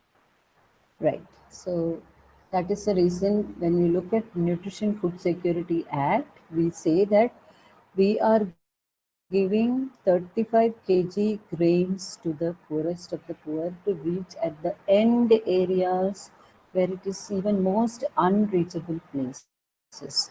Being a nodal officer, I go myself for evaluation and monitoring whether the foods are being given to the people or not. So at present there is a program called as concurrent evaluation which is going on with the Ministry of Foods and Consumers. So these food items, once we are fortifying, at present they are not getting it through the PDS. So once we are fortifying in complete scales, we will see to it that it is going through the PDS system. So to address the poverty as with respect to nutrition and food security, when you get a sumptuous amount of grains, as I said, definitely it will help you to improve your health, because these micronutrients and minerals will help you fight disease, help you fight your regular other physical disabilities which can occur, and each one has a specific role to play in the system. The first and foremost will be the iron, then you have vitamin A, vitamin D, and B12, which will definitely come into the picture. So, to address poverty, we have the government program which is running through the PDS to give grains to people, and through that, we are trying to replace that grains and put the wheat flour directly. And WFP has already rolled out the rice program already. So that will also help them to ensure to have these vitamins. So consuming the one-third cereals will definitely help you to address poverty to a certain level. Thank you, ma'am. Another Yes. question is from Srijita De. Is food fortification possible for the school who are providing midday meal? I mean, who are provided midday meals in remote villages and Right. areas over the country? Right. So across the country, it is a mandate. That is why I shared all the three mandates from the ministries. It is mandatory now to give only fortified foods in midday meal programs. So what is happening is to bring the food from or procure the food sources from either the government or the agencies which will give the fortified grains and food products, and make it to the centralized kitchen and cook there and provide hot meals from there. So take an example, the massive program of MDM is run through the ISKCON people as a private agency. So they procure completely, and then monitoring is done through the government as well as other agencies who are looking into the program. So at present in MDM, already since 2011, the fortified food products are coming because government is purchasing the cost of that and subsidizing it and giving it to the program. Thank you, ma'am. Then Aparajita Banerjee asked, is there any negative effect of food fortification?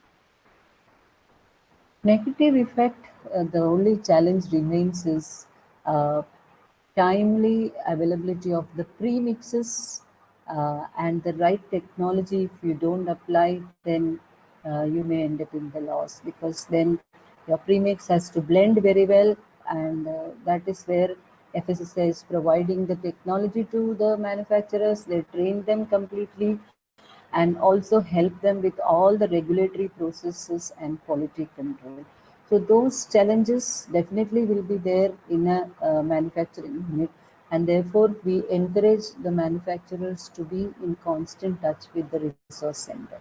So they are trained, they are addressed, whatever queries are there, they are helped out so that they are not kept under any act to be punishable. Ma'am, finally, I have a question Sure. that from Sudipta Nandi. Fortified food fully able to fight against micronutrient malnutrition?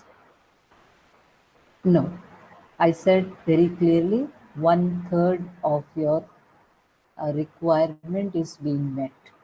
So food fortification addresses 1/3 because keeping the safety of micronutrients and the minerals, we do not know like what is the other person consuming. So food interaction, drug interaction, food drug interaction can happen. Therefore, to maintain safety limits and not cause any toxic impact, I am repeating this, to not cause any toxic impact, we have maintained it at 1/3 of the RDA. So for anybody, it will meet 30 to 50% of the RDA. Thank you, ma'am. Yes. Sometimes time become an issue. I think Yes. I don't miss any important questions. On behalf of organizing committee, I'd like to express my sincere gratitude to you, Dr. Srimad Nayar, for kindly donating her time to share her valuable experience with us all today. We are Thank you so delighted much. to be with you in this webinar. Thank you, ma'am, and Thank you. looking forward to have you among us in Sure. future. Uh, Definitely. Thank you, ma'am. Thank you so much. Now it is over to Shreya madam for next part of this session. Thank you.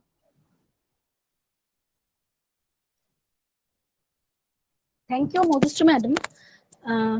And thank you so much, Dr. Nair madam, for your valuable presentation on beautiful topic. Thank you, ma'am. Thank you very Now much. it's a pleasure for me. Yes, ma'am. Now it's a pleasure for me to introduce our third honorable speaker of this session, Rajeshwar S. Mache sir. Rajeshwar Mache is the chief scientist in food packaging technology and head technology transfer and business development, CSIR CFTRI Mysore. He has more than 29 years of experience in research and development in the Central Food Technological Research Institute. He is an academic council member of two universities and first secretary and president of the Association of Food Scientists and Technologists India. He has published over 65 papers and poster papers. He has developed 25 technologies and transferred to industries.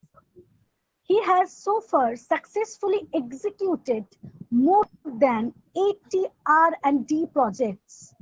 He is an editorial board member of 5 international journals and has published 17 book chapters. He has given 15 keynote talks at various international and has chaired about 15 international conference sessions in 10 different countries. He is an active member of different professional bodies and technical committees, including FASAI, on packaging regulations, ISO, BIS, and has been a guide to more than 80 students for investigation and dissertation and postdoctoral research. Welcome, sir. Thank you for having with us. He will enlighten us on smart food packaging. Now, I request Rajeshwar Mache sir to kindly deliver his talk. It is over to you, sir. Sir, please. Very good afternoon. Thanks, Dr. Shreya, for a wonderful introduction. And thanks to the organizers and Uttaran in particular for inviting me to today's discussion. Today's discussion, we will divide it into 3 parts. One is the COVID-19 and how the packaging plays a role.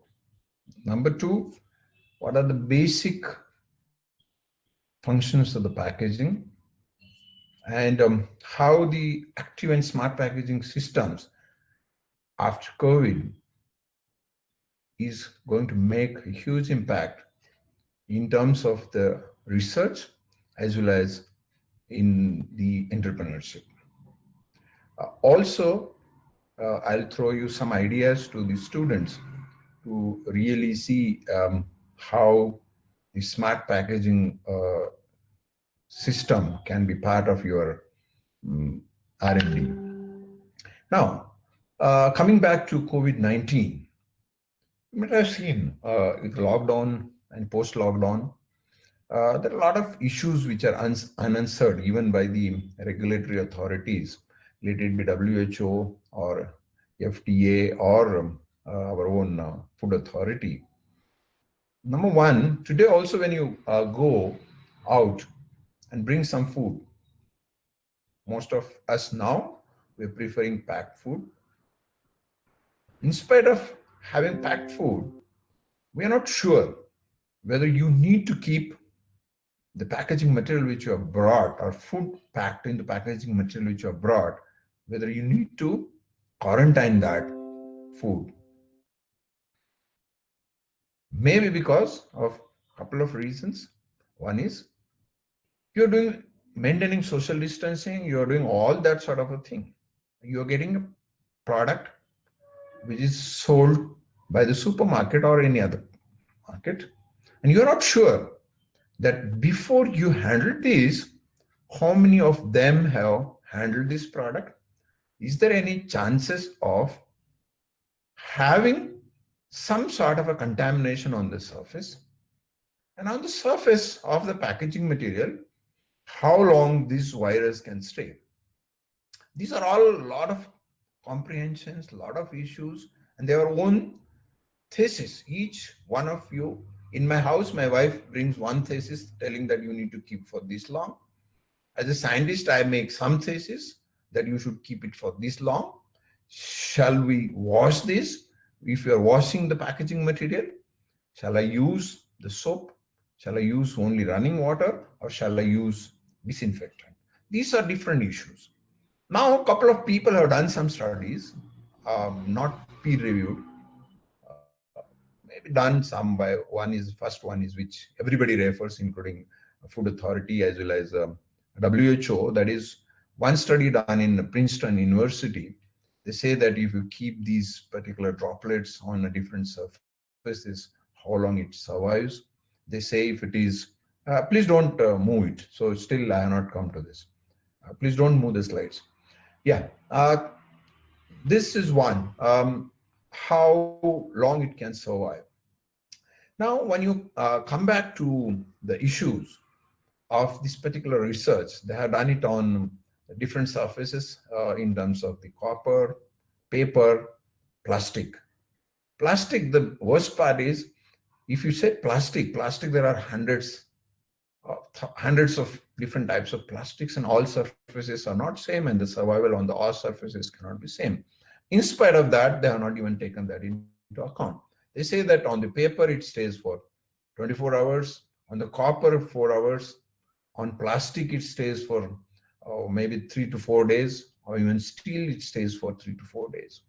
Now, Hong Kong University also conducted similar research, and there is a little variation, because the number of samples what they have taken and the standard deviation is more than 100%, and hence these are some of the issues which has been taken by food authorities, and say that these things are required. These new guidelines issued by WHO, and food authority says that there is no evidence, as this virus transmits through person to person through the droplets of the infected person, and hence there is no evidence that this disease is spread either through food or through the packaging material.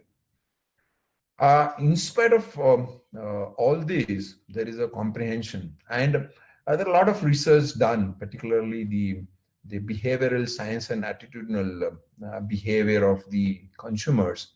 And there's a new terminology coming up. Now everybody, all of us, we want a material, a packaging material and food which is sterile, doesn't have a viral or microbiological load, including the packaging. So hence there is a scope here. If you have some sort of a research, we are looking at it and providing the packaging material which doesn't allow the microbes or virus in particular to survive, or it doesn't allow the microbes to stay on it.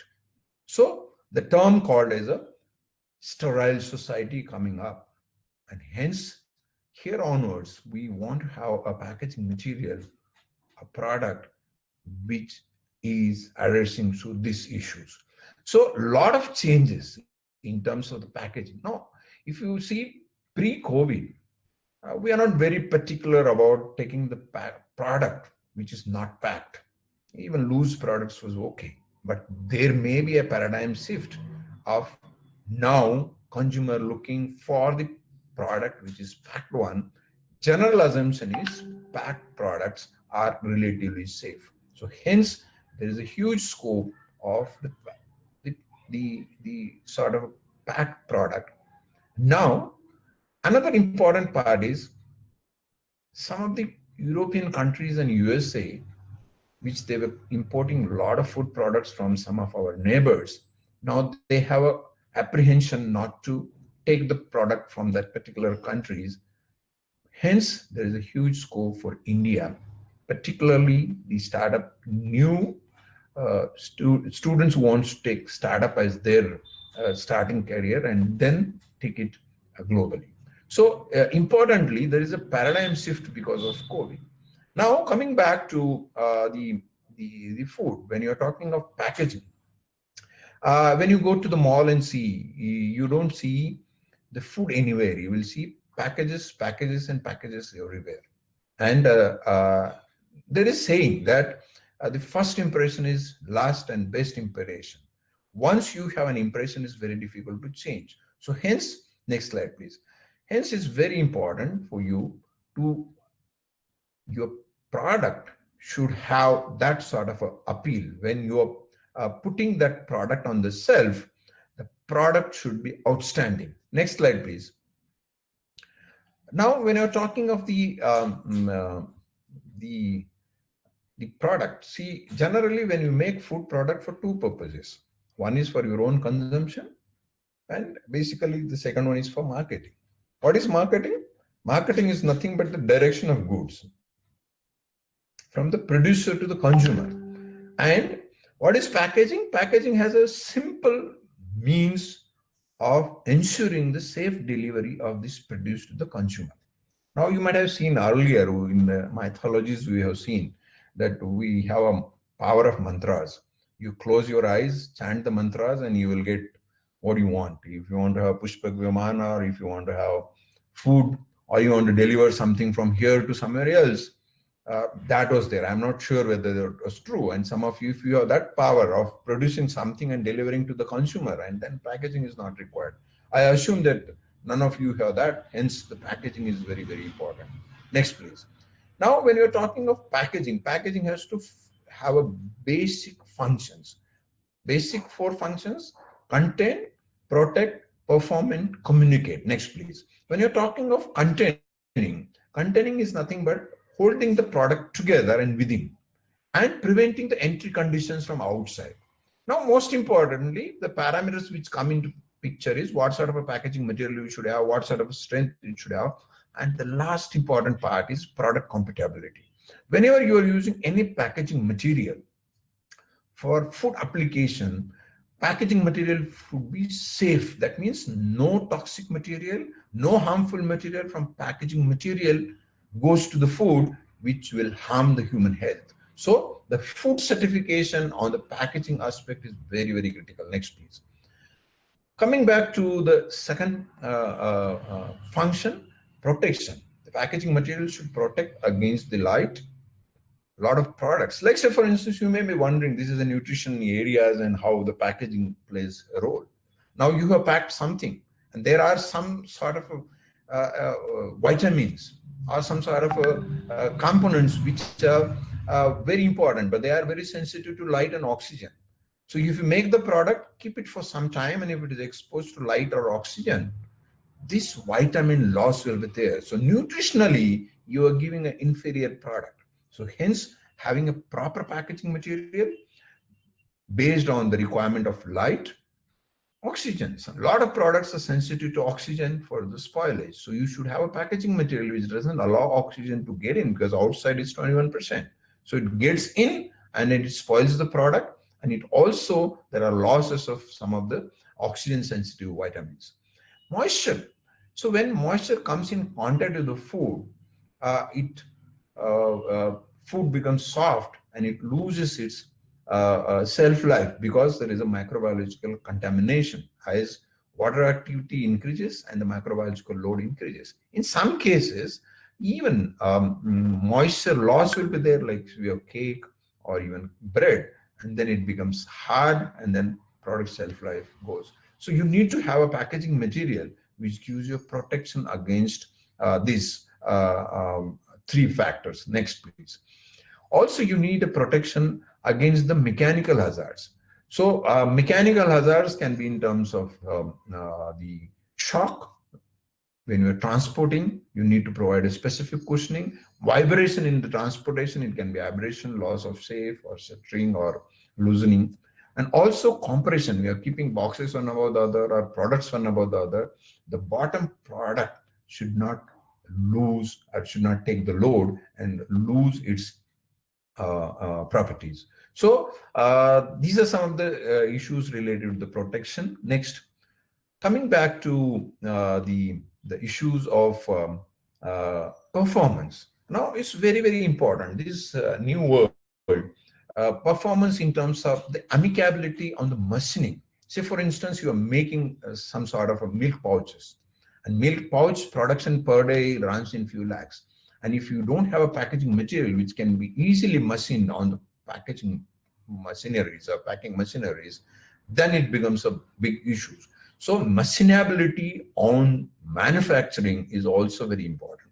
The second important part is amicability to handle, store and transport, also display product throughout the distribution chain. Nowadays, you will see the product not only you need to pay for the product to keep it on the shelf, a particular position which you keep it on the shelf, and also the space what you are given. So particular square meter or particular square inch of the area is given to you, and you have to pay for it. Now, the beauty is given space, how effectively you display the product is very important. So that's what you might have seen. Tetra Pak have changed their designs based on the utility. Given space, if you want to display it more, you will have different shapes. So you need to have that sort of innovation adding to your product, so that you utilize your space and the money what you have optimally. Next, please.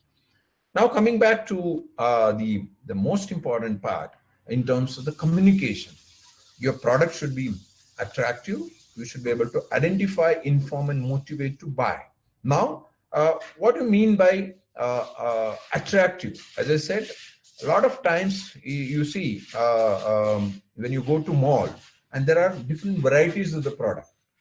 Same type of product, you will have different brands they're offering it. Why that particular consumer should pick you only your product? So that is where the attraction comes. You should be able to identify in terms of whether it is a geriatric food or pediatric food, or you need to give an information in terms of the calories, whether you are exceeding sort of required calories or excess use of salt or oil. All that information, if you give, the consumer is informed, and then it motivates him or her to buy. So this all can be done based on different shapes and sizes of the package, different forms and materials and styles of the packaging, color, logos, and all that sort of a messaging is very, very important. Next, please. Now, when you're talking in terms of the communication, see, if you want to make a huge money in today's world, of course, food business is a business where you will be able to make money maybe 20%, 30, 40, 50, 60, 70. But beyond that, you will not have a margin. But if you want to make huge money, it can be done by building the brand. Now, even if you are small, you are in a small town or even in a small city, it doesn't matter. Once you are building the network and if you're building the brand and the consumer likes your brand and somebody wants to enter in that particular area, that particular company, rather than building their own network, they would like to take your brand, and the brand value is much more than what you can imagine and what you can earn in your lifetime. Couple of examples, like say your South-based company, MTR, where 6-7 years back, MTR was sold for 450 crores. But the asset value, the plant and machineries and land was not even 20-30 crores, but 400 and odd crores was just paid for the brand. Today, the big companies like even Tata Salt or even all these companies, their brand value, or even take case of Maggie, the brand value is huge. So without proper packaging, brand value becomes next to impossible. So hence it's very, very important to have brand value. Next, please. Now you've seen all this as a sort of a basic functions of the packaging. Now coming back, as today's world, everybody don't want to stick on the basics. So they want to be active, they want to be intelligent. Now what is mean by active? In the sense, if you're seeing the packaging's function are just small functions of these 4 functions what we were told. But if you want to become a more smarter, or you want to increase the shelf life further, or you want to add some spice, or you want to add some sort of flavors, actively you have to do something. From the packaging material onto the food, which of course having a positive effect rather than having a negative effect. So that is where the active and smart packaging system gets into the picture. Next, please.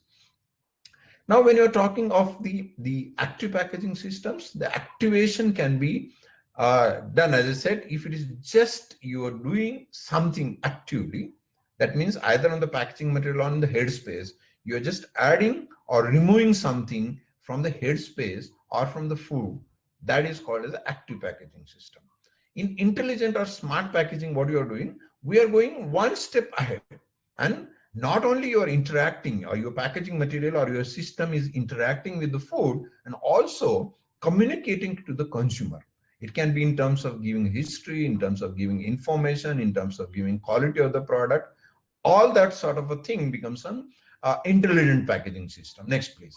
Now, when you're talking of either active or intelligent packaging systems, both of them can be of 2 types. One is an integrated system. That means you make a strip, or you make a sachet, or you have a pad, or you have a label. What it does, it goes inside, sits in this, and you might have seen similar sort of systems which you can see here.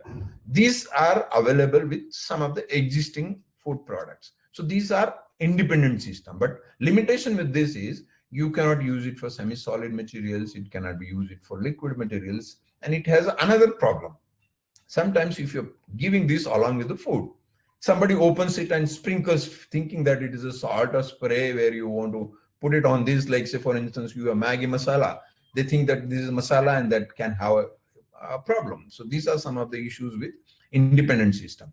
The another system is incorporating into the packaging material. So what you do is these active ingredients you incorporate into the packaging material, and then what happens in the packaging material when it comes in contact with the food, it interacts and does the activation in terms of the active system or smart system. So that is where these are two systems. Next, please.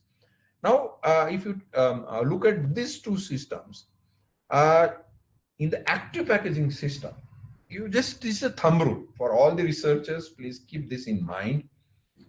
Example is oxygen. You know that a lot of food product gets spoiled because of oxygen. So what do you do?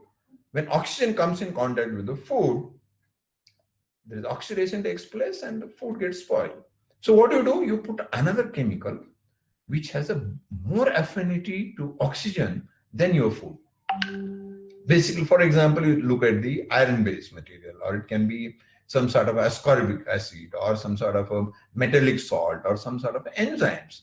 What they do, if you take bread or you take pizza, you keep it there, and along with this, if you keep it, whenever there is oxygen, what this oxygen does, it reacts first with these chemicals and makes less available oxygen to the food, and hence you can increase the shelf life of the product. This is a simple thing. Same thing for ethylene also. A lot of fresh fruits and vegetables, if there is ethylene produced, it accelerates the ripening process and creates reduces the shelf life. Now, a lot of times what you do, you add the preservative into the food. But if you look at the spoilage of any microbiological spoilage of food, it is a surface phenomenon. If you take even bread or you take cake, if you see the spoilage of mold growth and all that, it is on the surface. But you are adding preservative inside. And then that preservative, even if you don't like it, you are consuming it. Is that required? I don't think so. What do? You add these preservatives on the packaging material and standardize the kinetics. What is mean by that? Whenever food comes in contact with the packaging material, it releases this sort of preservatives onto the surface of the food. Hence, it reduces the microbiological growth on the surface and hence increases the shelf life and reduces the consumption of preservatives by the consumer. Also, you can have ethanol emitters or moisture absorber. Moisture absorber, fruits and vegetables or meat products, a lot of times this liquid oozes out of the food and it doesn't give a good appeal. So that can be moisture absorber can be used. Next slide, please. Now, when you are talking of the oxygen, see, these are the things. You can have ethylene scavenging, you can have antimicrobiological system, you can have carbon dioxide emitters, some of the meat products and all that. They need a higher carbon dioxide levels, or you can have some sort of a preservative releases, you can have essential oils, you can use plant extracts. Sometimes oxygen scavengers can be of different types, and ethylene scavengers. This is only graphical presentation. Next, please. Now coming back to the detailed specifications, just for some of the students who are interested in doing that. So if you know the oxygen absorbers, there is a rancidity building in because of oxygen, and then it reduces the shelf life. And if you want to make it fresh, you can put the oxygen absorber. Next, please. So this is some of the examples I'm just running through. If you see the case of how it works, say this is iron reacts with oxygen in presence of water. The activation part is water because there's a little water in food and then it scavenges it. So this same equation can be used and you can do the kinetics, you can do the calculation, and you can do all that sort of things. But problem is you should have a packaging material which doesn't allow the moisture, the oxygen coming from outside to inside. Otherwise, when you put these scavengers and then oxygen 21% available outside gets into the packaging material, and it this particular chemical gets saturated and then product gets spoiled. So next, please. So you need to keep that in mind. Now coming back to the things, how it happens. So if this is a food, you keep the sachet here, and then sachet absorbs the moisture and it removes the oxygen, and you will have oxygen-free package. Next, please.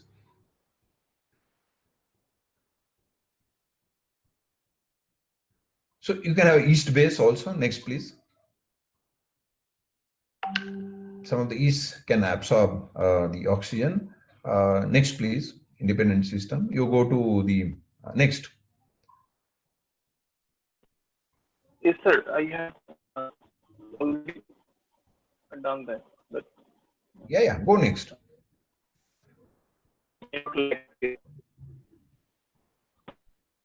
This is the end of the slide? no, sir. Yeah, please go ahead. Yeah, these are some of these things which you can get it. Go next.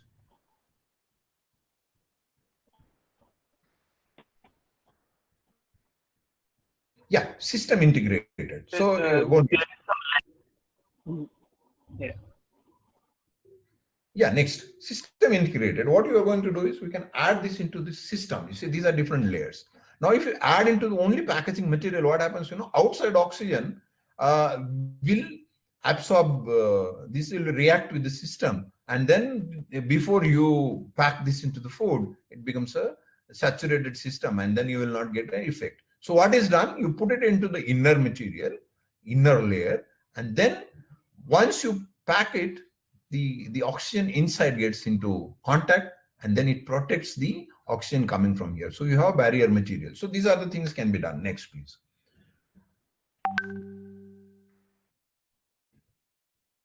Now, this is a typical case of bread. You will get excellent results in bread. You have seen, we have done a lot of studies, and we are trying to commercialize this. Some of you have a huge opportunity to commercialize. Next, what happens, if a normal bread, if you have 2 or 3 days shelf life, with just incorporating of this packaging material, the oxygen scavenger, you can double or triple the shelf life of the product. It is done by for bun and bread. So this can be, this has a good potential for commercialization. If some of one you want to take it as a startup, this says you can do it. Next, please.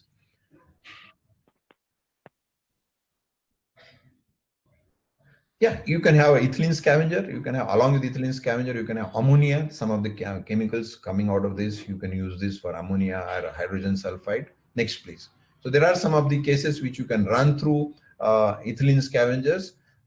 You can have carbon dioxide, or a lot of times fruits and vegetable, along with ethylene, it has moisture also. You will see condensation of water. So it is an excellent scope in India to use these combinations. There are some materials available, but it has a huge scope.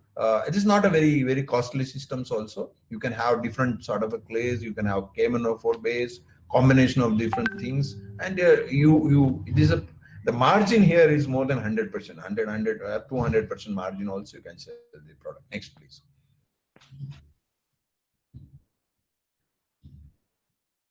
Yeah, next. You can have ethylene scavenger along with the antimicrobiological properties. Freshness keepers, you can have a lot of botanical extracts, has an excellent property. Next, that when you just take this extract and put along with the fruits and vegetables, you will see increase in the shelf life of the product. Now, this is active system. What you are doing, actively you are either scavenging or adding some of the gases. That is what. But when you're talking of intelligent system, what it does, it gives you an indication of the quality or freshness of the product. It undergoes changes in color, which you can read it by just looking at it or by the app. Next, please. I'll run through some of the things which we are doing at our end, and some of them you can take it up. Particularly milk. What happens, if you take milk, particularly pasteurized milk, has a typically 2 days shelf life, and you are supposed to keep this milk at 4 degrees centigrade from the pasteurization till it is delivered to the consumer. But generally in India, it doesn't happen. Once milk is pasteurized, it is just put it into the open trucks, put it on the retail shop, and retail fellows doesn't have the capacity to store that many. then it is kept outside where temperatures are high.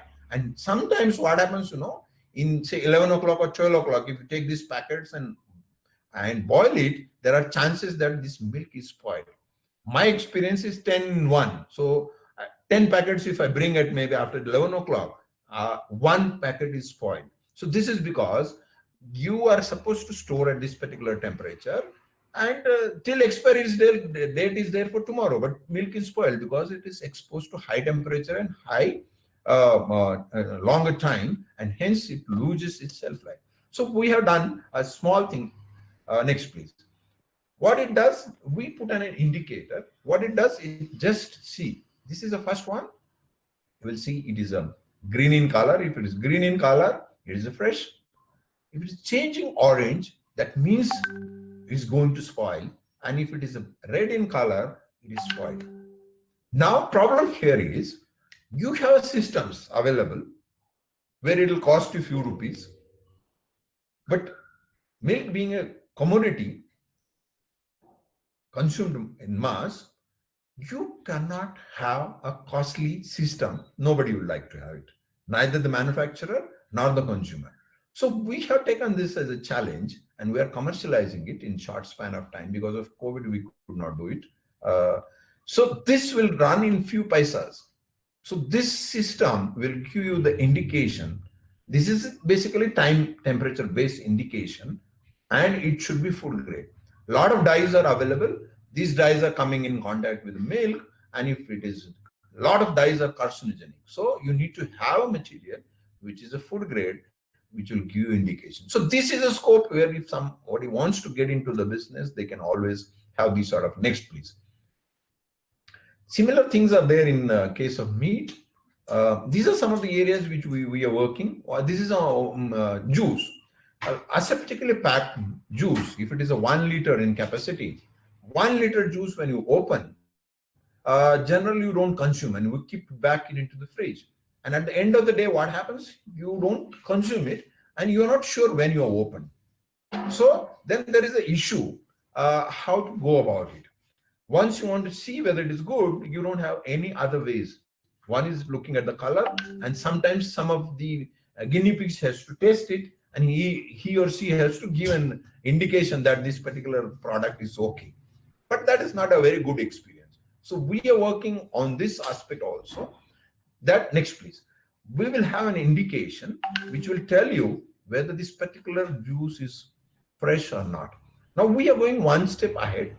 This is a reusable system where generally juice, particularly orange juice, we take it for vitamin C. And if you keep it for longer, there is a loss of vitamin C because this is a sensitive vitamin. So we are adding along with this tag, we will have an indication. This is a circuit, and we are trying to link this with the vitamin, and it will give an indication with your app telling that whether what is the level, approximate range. We will not be able to exactly quantify, but what is the range of vitamin, whether it is spoiled, what is a microbiological load. We will be able to give this idea. So that is where you need to look at these sort of some innovative things. Next, please. Next is frozen meat products. See, in India, globally, if you see, a huge amount of frozen meat is used. But in India, frozen meat percentage is less than 8%. And a lot of meat is sold as a fresh meat. And now the new startups, there are, I remember at least we are interacting with a couple of them, but there are more than 15 startups, huge one, they have got a huge funding, where because of this fresh meat, in India, meat eaters are basically a Sunday meat eaters. Because Sunday they have time, they go out to the butcher, get the meat, and then cook it and eat. Because they don't have a system that where you get the meat, somebody delivers the fresh meat. But now these things are coming. Now the cold chain maintained one, not the frozen one. Frozen one is very costly. So we are developing an indicator which will tell whether the meat is spoiled, whether it is a fresh, all that sort of things. We are working with one of the startup companies based out of Bangalore. Next, please. What this does, it gets out the metabolites coming out of the meat. It interacts. This is a simple circuit. Some of you want to do this experiment. You can do this. A circuit is there. You break the circuit. You in the broken circuit, you take this sort of a carbon nanotube, metallomorphin compound, and then fill that carbon nanotube. Next, please. And once what happens, you change. You are differing the circuit, and then you are changing the resistance. And this some of the metabolites which are coming out, particularly. Next slide, please. The ammonia-based products, amines. These amines, when they come in contact with this, there is a change in the resistance of the circuit, which will indicate that whether this particular product, whether it is good to consume or whether it is spoiled. This is basically because a lot of meat spoilage is linked with the amines coming out of the meat. Next, please. And this basically can be linked with the NFC tag, near frequency tag tubes, and then these tubes can tell you whether this meat is spoiled. This can be extended from chicken to other type of meats. For each type of products, we need to have same circuit can be used, but you can have different slots to connect with. Next, please.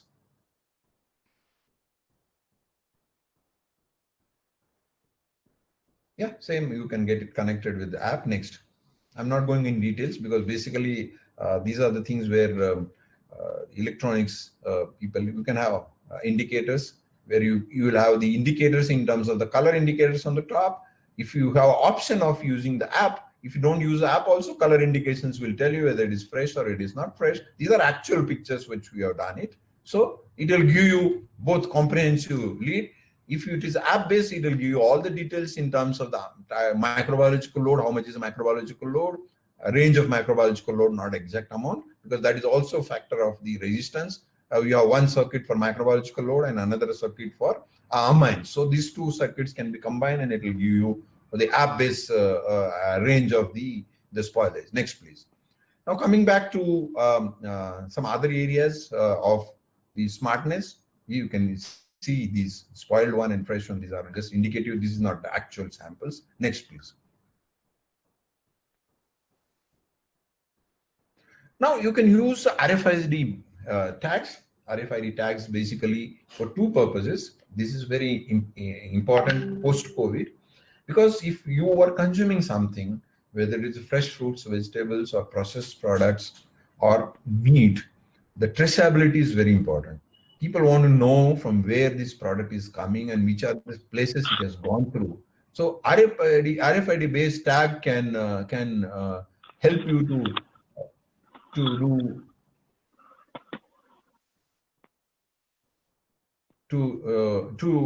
help you to do these things. You can connect this, and this RFID based tag, you can add sensors. You can add time temperature sensors. You can add some sort of other sensors also.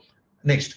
Now this RFID tag at this point of time, they are a little costly, but the cost can be reduced by making this RFID tag on the labels. So it can do a dual or triple functions where you can reduce the cost. You can just take the printout on 3D printing and then you can go ahead with that.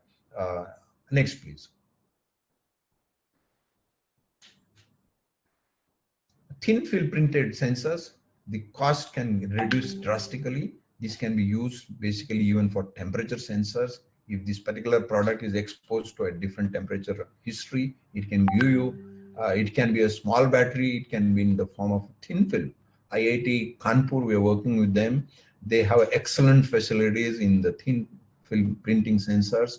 You can incorporate these, and these can be displayed on monitor, or it can be used for your even your mobile system to connect and get the details. Next, please. This is going to be a future. Next, in 1 or 2 years down the line, you will see most of these things are coming. Now, there's another interesting thing, the self-heating or self-cooling materials. Globally, a lot of people have started self-heating and self-cooling. That what it means by that is, if you are traveling, you are in the train, you're going somewhere else, you want to have a hot food. This hot food, without electricity, a press of button, by using the endothermic and exothermic reactions. Of course, the safety part in terms of the migration and in terms of that, keeping in mind, and reducing the cost, keeping the cost, because you don't want to spend much on the cost.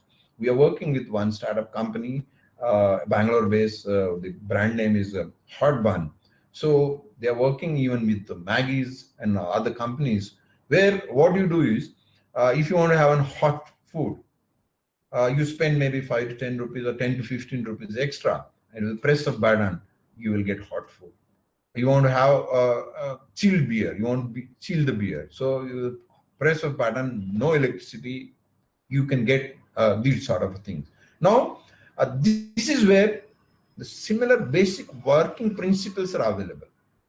But the challenge is, how can you make use of this for commercial application? So that is where the challenge is.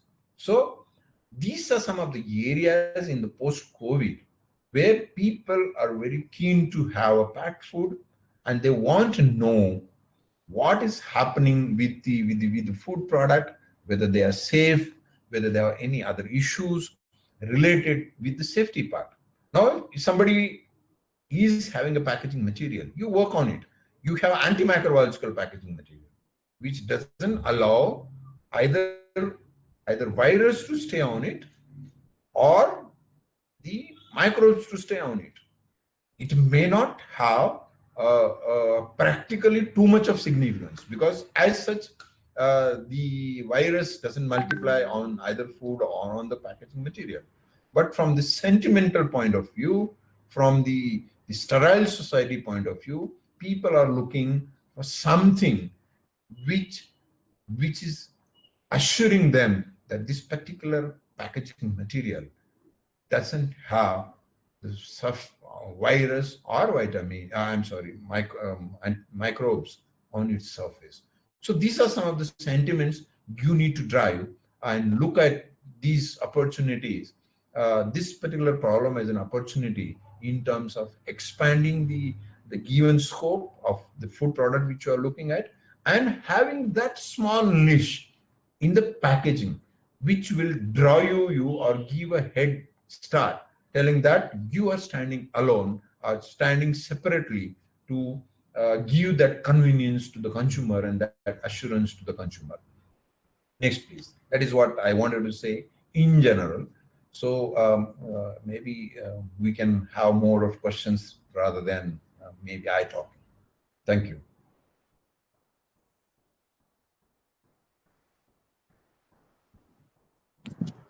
Thank you, sir, for such a nice and informative presentation. We have enriched a lot from your lecture. Now it is the time for the question and answer session. Now I would like to place few questions in front of you, which I received from a participant. First question. Aparajita Banerjee has asked, and I think many participants also asked this same question: is there any negative effect of packaging? Okay, good, great.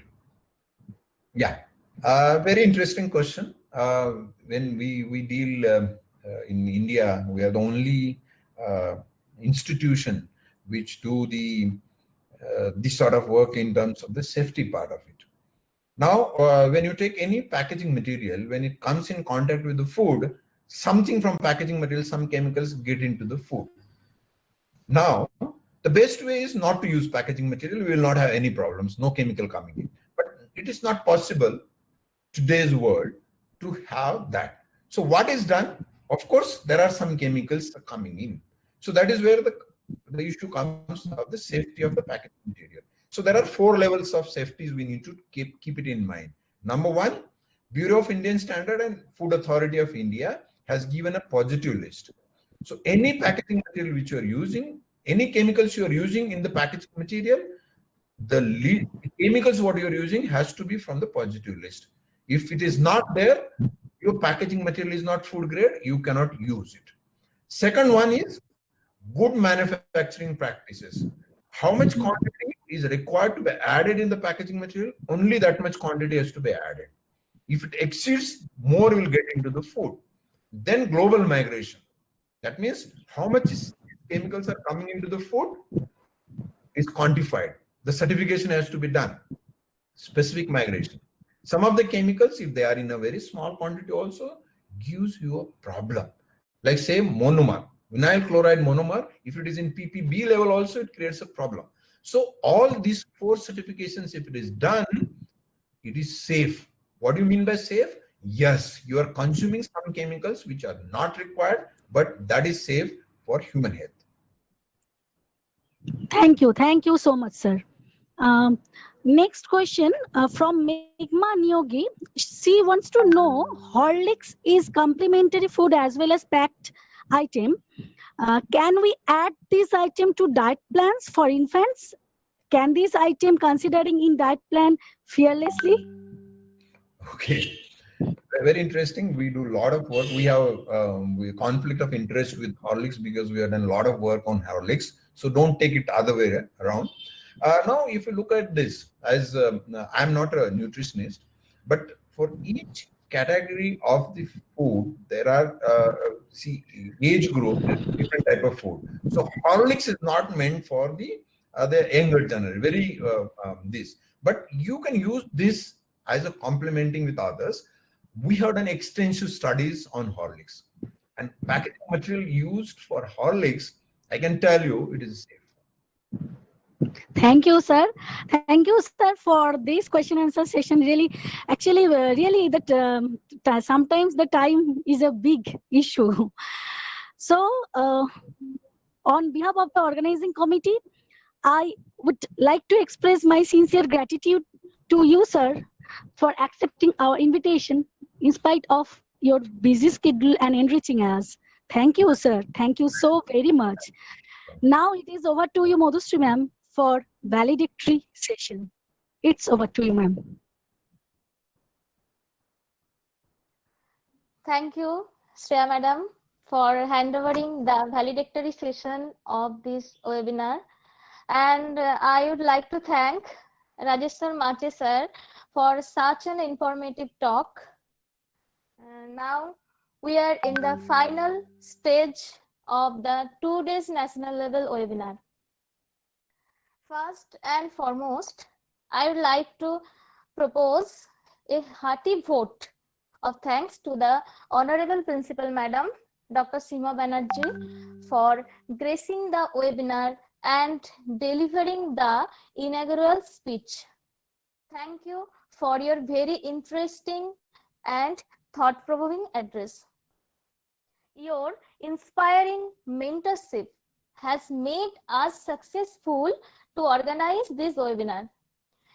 India, with its growth story, should not be left behind on the health aspects. It is very important that we marched ahead with a fit and healthy population. We have to join hands for achieving health for all. While it is important that industry should devote attention towards using healthier oils, less salt and sugar, and more dietary fibers in their products, without compromising on the flavor and taste. The government, medical practitioners, and nutritionists should create awareness in the general public about balanced diet and physical activity. It must be realized that food eaten at home is more important than food eaten outside. And therefore, the common people need to be educated on what is a healthy diet.